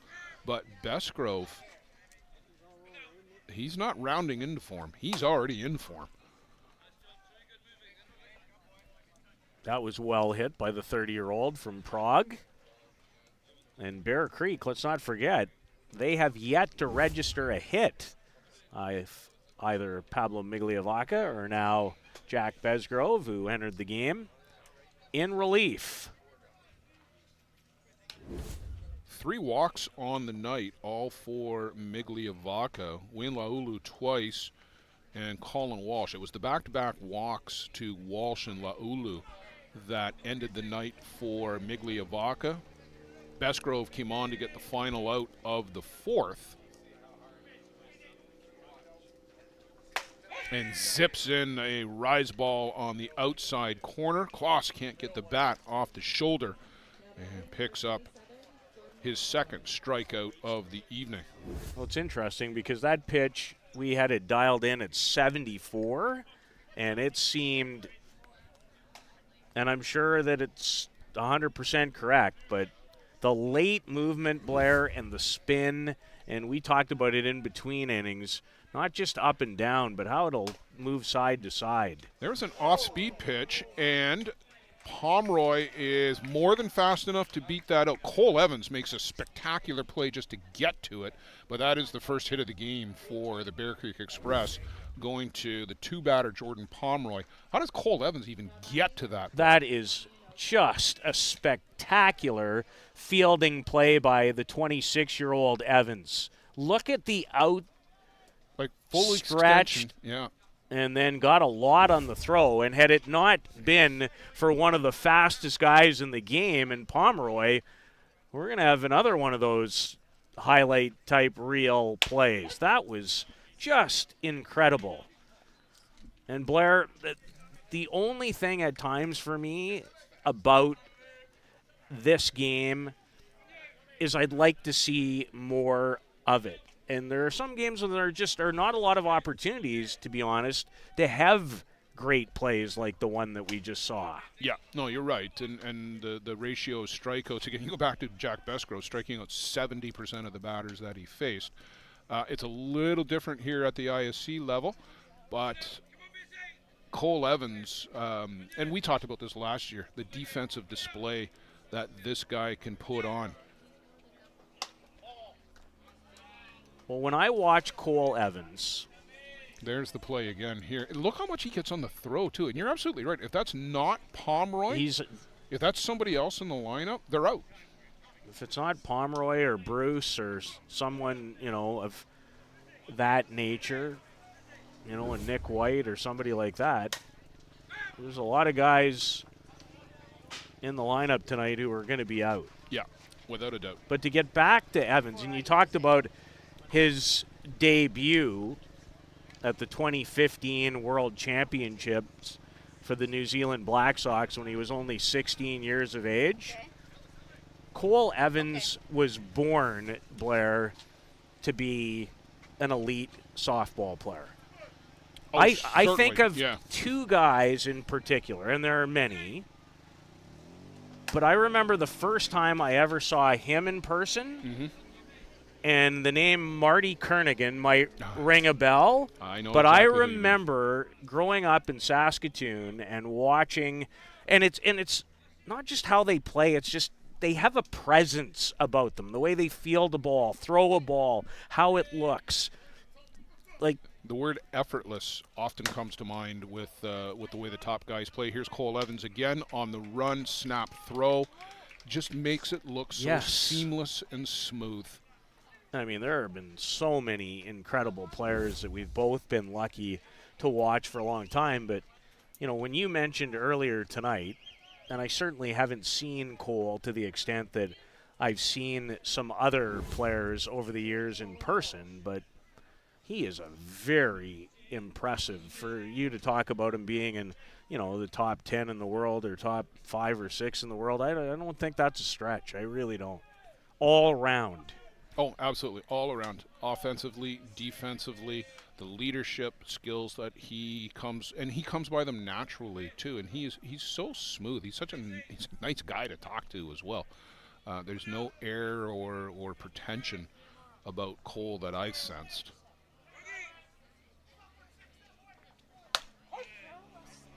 Right on the outside corner. Besgrove rarely leaves anything over the plate. He works the corners, that outside corner, and as a lefty, his rise ball will tail in, so he starts it off the plate and then it tails in for these right-handed batters. Walsh is one of the guys who's had a little bit of success against him, but can't catch up to that one. Big rise ball. He actually, in the qualifier, by my count, he's only thrown 1 or 2, but he used the off-speed, Blair, even more than I'd probably seen, and especially early. Maybe not quite as much late in that tournament. Well, everybody knows that he's got the changeup, and this one just breaks 80. Everybody knows he's got it, but this early in the ISC season, you don't need to show it right now. And keep Bear Creek thinking about it and just let them ponder it right now. You're in mid-season form if you're Jack Besgrove. You go out here and throw smoke. You don't need, especially with a 5-run lead, you don't need to work on. There it is, though. There it is. Yeah, Nick Mullins probably listening to us thinking, I'll show these two dummies.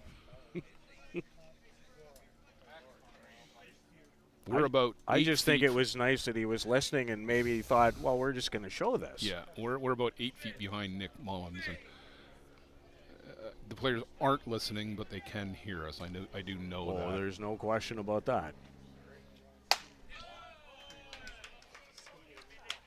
The gun says 75. It just feels like it's so much more. It's got a lot of zip. Yeah, the sound. Luciano says the sound, exactly. As he likes to say, boom. What a good human. Left that one out over the plate. Walsh had a good hack at it, but just a bit late, and he fouls it off out of play. Bear Creek has 1 hit, and the 31-year-old Newfoundlander, talking about Colin Walsh, is, I think, had the best approach at the plate all night, no matter whether he was facing Migliavaca or now Besgrove. Well, he's made Jack throw a lot of pitches here. He hit the ball hard. You're absolutely right against Pablo. Just happened to be right at Ben Anoka. That was back in the 2nd inning, and then worked a walk in the 4th. Again, fouling this off. This is a great at-bat. It's a real good at-bat. You go back to the WBSC championship game, it was Colin Walsh and Ryan Boland were the only 2 guys to really get the ball in play against Jack Besgrove in that championship game. They accounted for both of the runs for Canada in that match.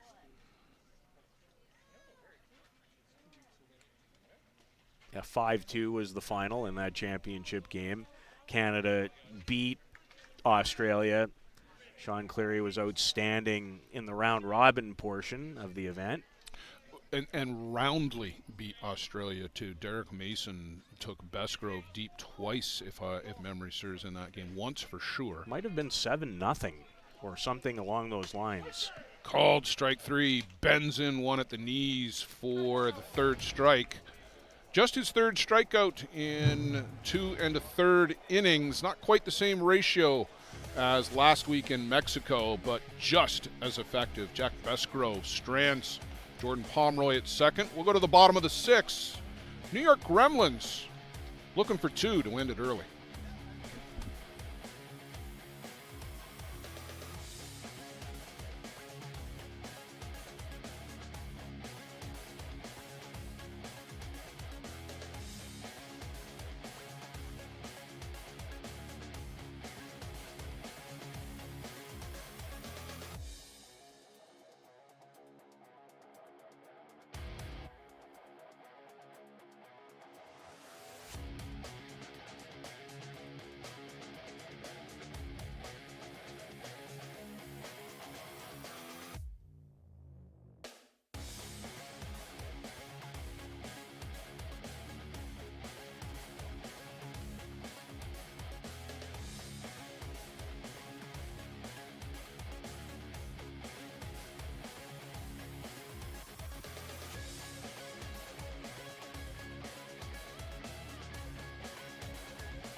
Well, there's Adam Folkert after a game and a half on the sidelines, gets to come into the game, and he will face for the New York Gremlins here in the bottom of the 6th inning.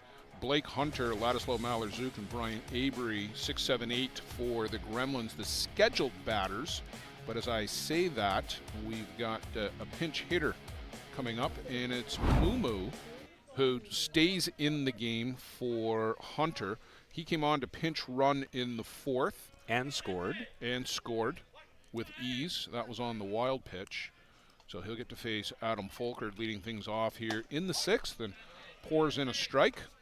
I talked to Adam very briefly prior to the game against Hill United on Saturday. And I just said, hey, Adam, 1, welcome back. And 2, are you a little pumped to face Hill United here in your first game? Mate, it's just another softball game. Are you buying? I did not, no, because the first pitch, like I said, the first pitch of the game was over 80, and he didn't reach that again the rest of his stint, and I had to think he was a little pumped up. He wanted that one. I know he wanted the ball against Hill United, and talking to a couple of the other guys, that was the game he had circled and wanted, and I credit the coaching staff for giving it to him because now it's out of the way. And if he has to face Hill United again in July and August, it's not the first time. The top pitcher at the ISC World Tournament 6 times. 9 times All-World. 2-time world champ. Did so as a 22-year-old in Saskatoon in 2009. This is one of the all-time greats. And I don't think it's a stretch to suggest. Oh, without a doubt. The pitcher of the decade in the ISC in the 2010s. Nobody was as dominant as Adam Folkert in that decade. 4 ISC World Championships. Pitched in the finals in 09. He was hurt in 10 and 11. But in the finals in 12, 13, 14, 15, 16, 17, all those years in a row. And all of them with the Hill United Chiefs, other than 09. That team built around him and Nick Shales and Steve Mullally, Jason Hill, Bradley Ezekiel. Those were the core 5 guys. It's a pretty damn good core 5 guys. But that's an incredible core 5. But until Jason Hill left and Steve Mullally left kind of back to back, it was built around those guys. Jason Sanford was there, but there were other guys in the early years. But it all revolved around Adam at the end of the day. Well, in this sport, it's hard for it not to revolve around a star person 46 feet away. Yeah. You cannot win in this sport without elite pitching. You can't do it.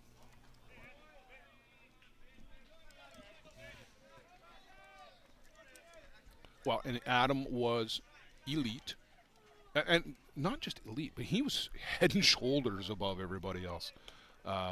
For the better part of that decade, Sean Cleary would probably be the other guy, and Andrew Kirkpatrick would probably be the other guy. Cheese had such an incredible run at the end of his career. 18, 19, of course nobody played in 20, but 21, 22. And then going out as a champion in 2023, Andrew Kirkpatrick. And when Adam Folkert is done, whenever that is, the Hall of Fame will be awaiting for those two guys. As down on strikes goes Ladislav Malorczuk. Longtime Argentina national team member. Was always hit with split hands.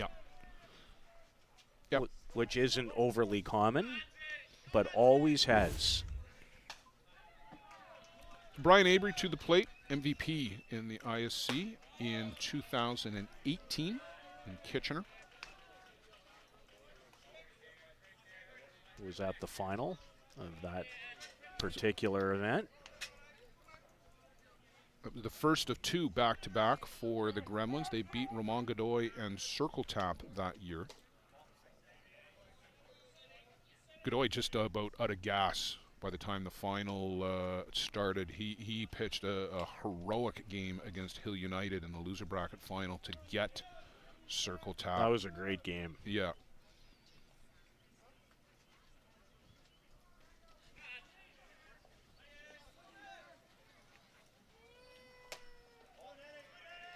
Just upstairs from Adam.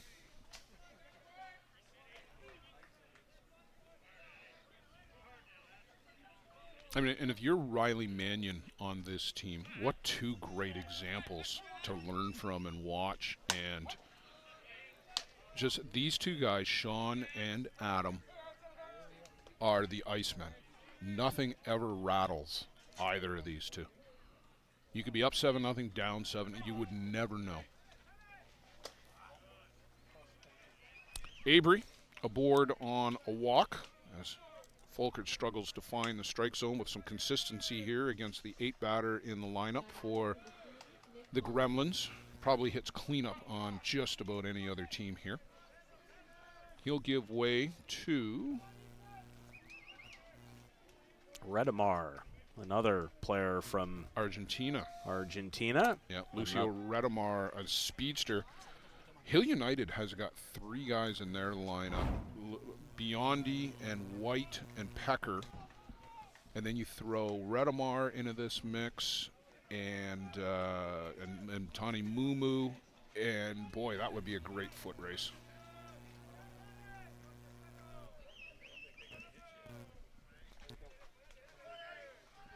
Yeah, you could have wouldn't take you long to come up with the all-young speed team, would it? No. Those are some guys, and it's great to see, the turnover that's happening. There are going to be some guys who are going to age out here in the next 2, 3, 4 years, but the turnover that we're seeing, both on the international side, but as well from the domestic side for Canada and the U.S., it's great to see. Folkert just about hit the mascot with that pitch. Didn't like his footing and then tapped his chest, and that was on him. It did look like he tried to overthrow it, to be honest.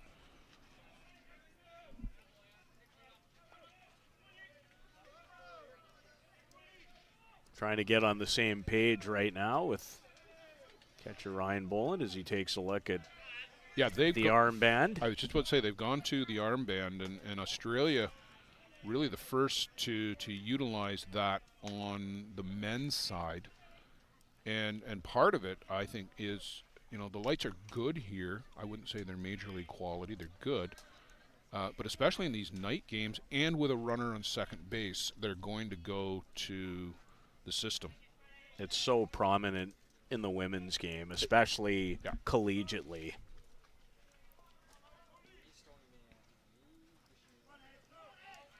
And this is just all about not giving the runner on second base any way to tip pitches. Well, they've got him hung up, as that was a big lead off of second base there by Redemar. And I thought they were going to get him, but he's quick enough to get back. I don't think that was the pitch Ryan Boland was expecting, so that's why we're out having this conversation. He bobbled it at first, and I think it surprised him. Redemar has changed teams this year as well. Yeah, he was J&B last year with his first year in the ISC World Tournament. And we got word right at the end of the tournament that JB were not coming back. And then I guess there was a change of heart. Some players had already moved on. Some of them came to Hill United, Redemar here to the Gremlins. But they've assembled a really interesting squad with some Venezuelan players, some Mexican players, and some Japanese players who are going to make their ISC debut. And that's a squad. You talk about the top 5-6 teams in parity. You can put that team into the mix too. You can. And Miker Pimental is one of the reasons you can. The Venezuelan thrower. Well, and Rio Koyama, too, who has, you go back to 2019, and he just about outpitched Huemo Mata in that World Championship game. Japan gets a timely hit. We're talking about how good they are and not Argentina. Well, the one thing the Japanese do in this sport better than anybody is how they defend. Yeah, preparation, too. They're at the ballpark 3 hours before. They are indeed. Good battle here between Mullins and Folkert. Folkert leaned and didn't like his footwork, and now they're going to try and get back onto the same page with signals. I still don't think that they're quite used to each other. The only other time prior to last weekend that Ryan and Adam had actually worked together was in 2016.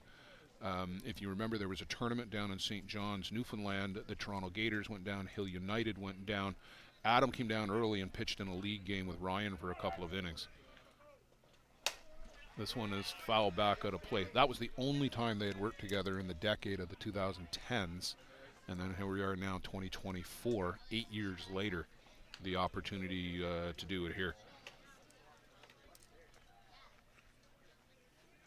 Well, this one was circled, marked, highlighted on the calendar. And it has worked out very well for the Gremlins. I was not expecting a 5-run deficit in this one. Ball 4, and that is a masterful at bat by Nick Mullins. Fouled off the pitches he needed to foul off, and he takes a close pitch for ball 4, but a walk, and now we'll get the 2-out catcher replacement rule as Ladislav Malazuk will come in and run for Nick Mullins, and that's a pretty good trade. You'll take that for running purposes. Yes, that's a quality trade. Yeah. And here's a gentleman in Matthew Waugh is a visit.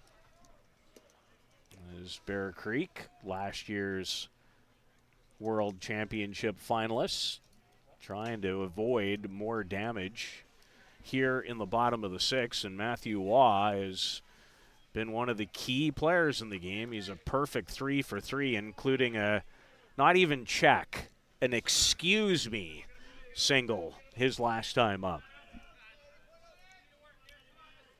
Two guys who run well ahead of Matthew, too. If he can get something into a gap, this could be, those are the 2 runs that the Gremlins need here to put an early end to it. Riley James is right shoulder to shoulder with Adam Folkert every pitch here to make sure he gets the signs and maybe even to help Adam get the signs.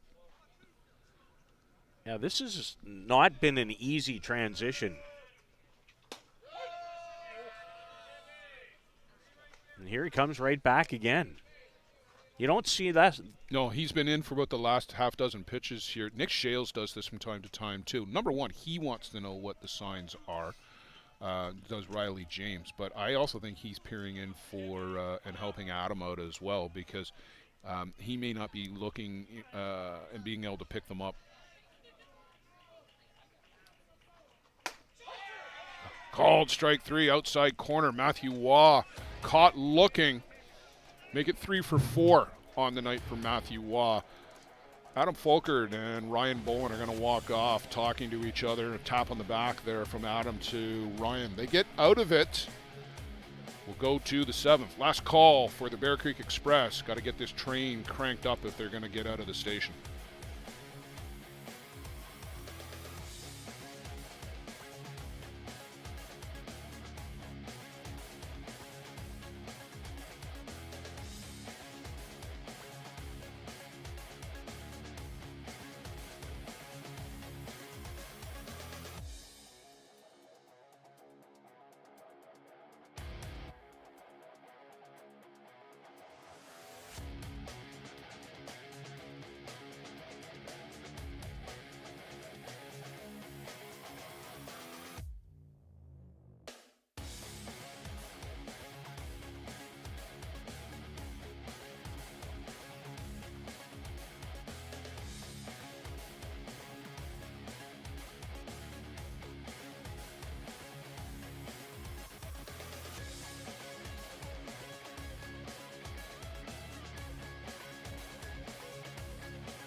Travis Jones pinch hitting for Wayne Laulu as we go to the 7th here against Jack Besgrove. You're not playing the odds when you send up a lefty against Jack Besgrove, but Travis Jones had himself a good weekend for Bear Creek last weekend at the Canada East qualifier, and Mitchell hit the ball hard, picked up some RBIs in the 9 spot for the Express.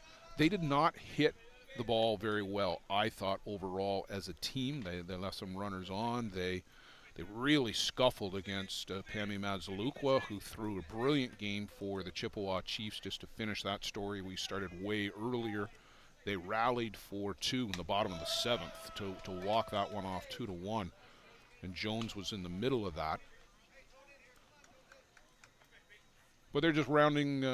It's early, right? It's June. It's the end of June, but it's still June. A lot of ball to be played this summer. A lot of really good ball to be played this summer too. Besgrove pours in a strike. Given up the 1 infield hit since he entered the game.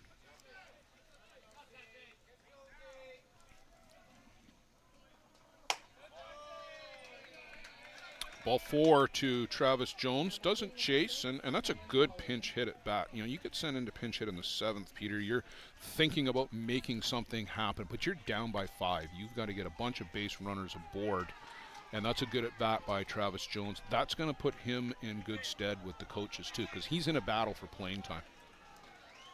Yeah, that's how deep this roster is. When Jones and Tyler Pauly are not in your starting lineup, you have a very deep team. Well, they're just trying new guys and new arrivals to get those guys playing time. Tyler and Travis played just about every inning last weekend. Miklas Kloss is fresh here. Tomanoka was there last weekend. David Galino just arrived. Riley James just arrived. So they're in to get some looks and some exposure for the coaching staff to get a look at these guys. But it is going to be a battle, and those are 4 or 5 guys who are going to be in competition for playing time with this team. And it's the same on the pitching staff. Everybody knows what Sean Cleary can do. Everybody knows what all of those guys can do, what they've done. But now they got to do it again this year.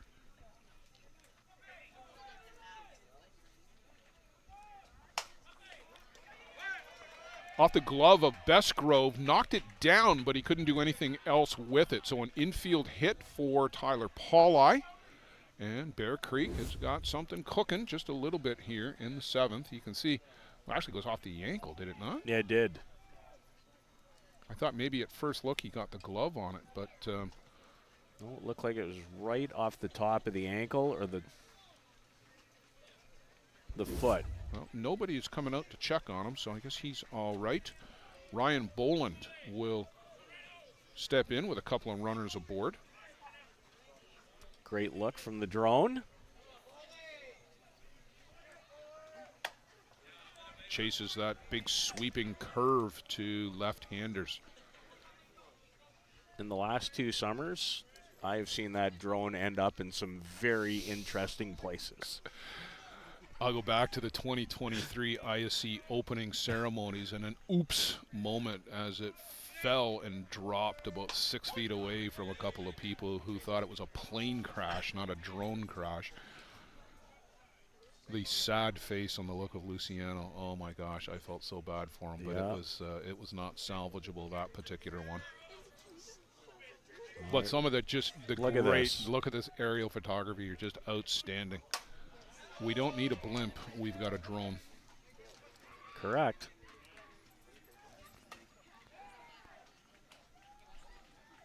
Oh, and we're on the field with the drone too. We are indeed. Yeah. And here's Ryan Boland.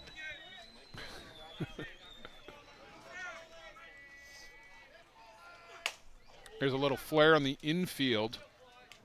Ladislaw Maurer-Zook will make the slow trot 4 steps, 5 steps over to his right and pull that down just in behind the bag. I bet the drone would have given us a real good look at that. That was the ricochet off the shin. You just saw him took one ginger little step there. Clearly didn't bother him that much. Well, you talk about it still being relatively early in the season. You are not taking any chances with this guy. No, that's why I'm surprised that nobody came out So is I. just to even ask. David Galino fouls this one down the right side. What a great play he made defensively a couple of innings ago. Not very many shortstops in the world make that play. No, we're blessed with so many good shortstops in the game. Not just at the high end, even in the midfield. There are some fabulous players in the middle infield, and particularly at shortstop. But Cam Schiller with the Northeast Drillers is as good as just about anybody in the game at short defensively. Cole Evans, David Galino here. Shane Boland still still picking it pretty well over there. He's got a cannon for an arm.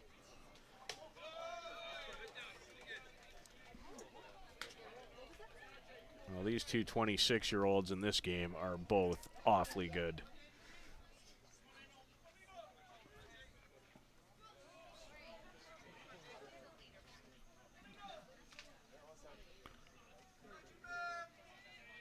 Galino grounded out to his counterpart Evans facing, and there it is again. It's going to be a double play as he fires over to first. That will be the ball game. Cole Evans puts paid to a 5-0 win for the New York Gremlins over the Bear Creek Express. Jack Evans comes on in relief of Pablo Migliavaca, Sean Cleary, and Adam Folkert for the Express. Some big statements, Peter, from the top two teams here this evening, the Gremlins and the Hill United Chiefs.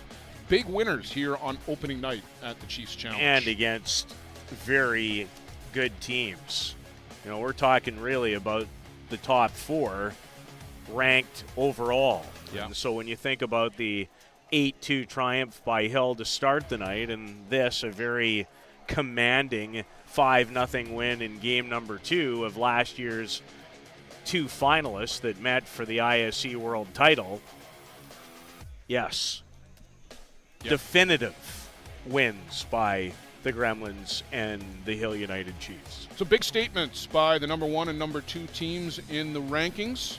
Come back tomorrow and join us for Fastball Saturday all day here on Softball Premier TV. Wes Sedford, Joe Todd, Peter Labardius, Luciano Lafrano, Carol Tereste. Happy to bring it to you. We will see you in the morning.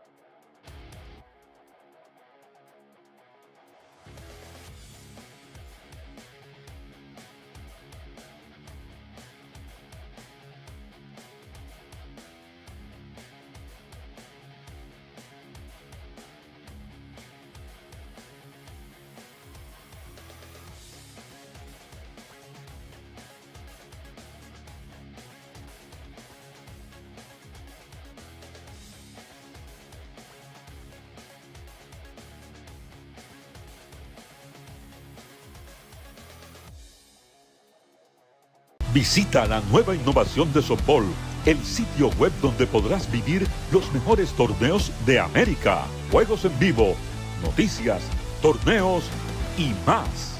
Softball en vivo, donde quieras con la mejor calidad. Regístrate y sé un miembro Premier. www.softballpremiertv.com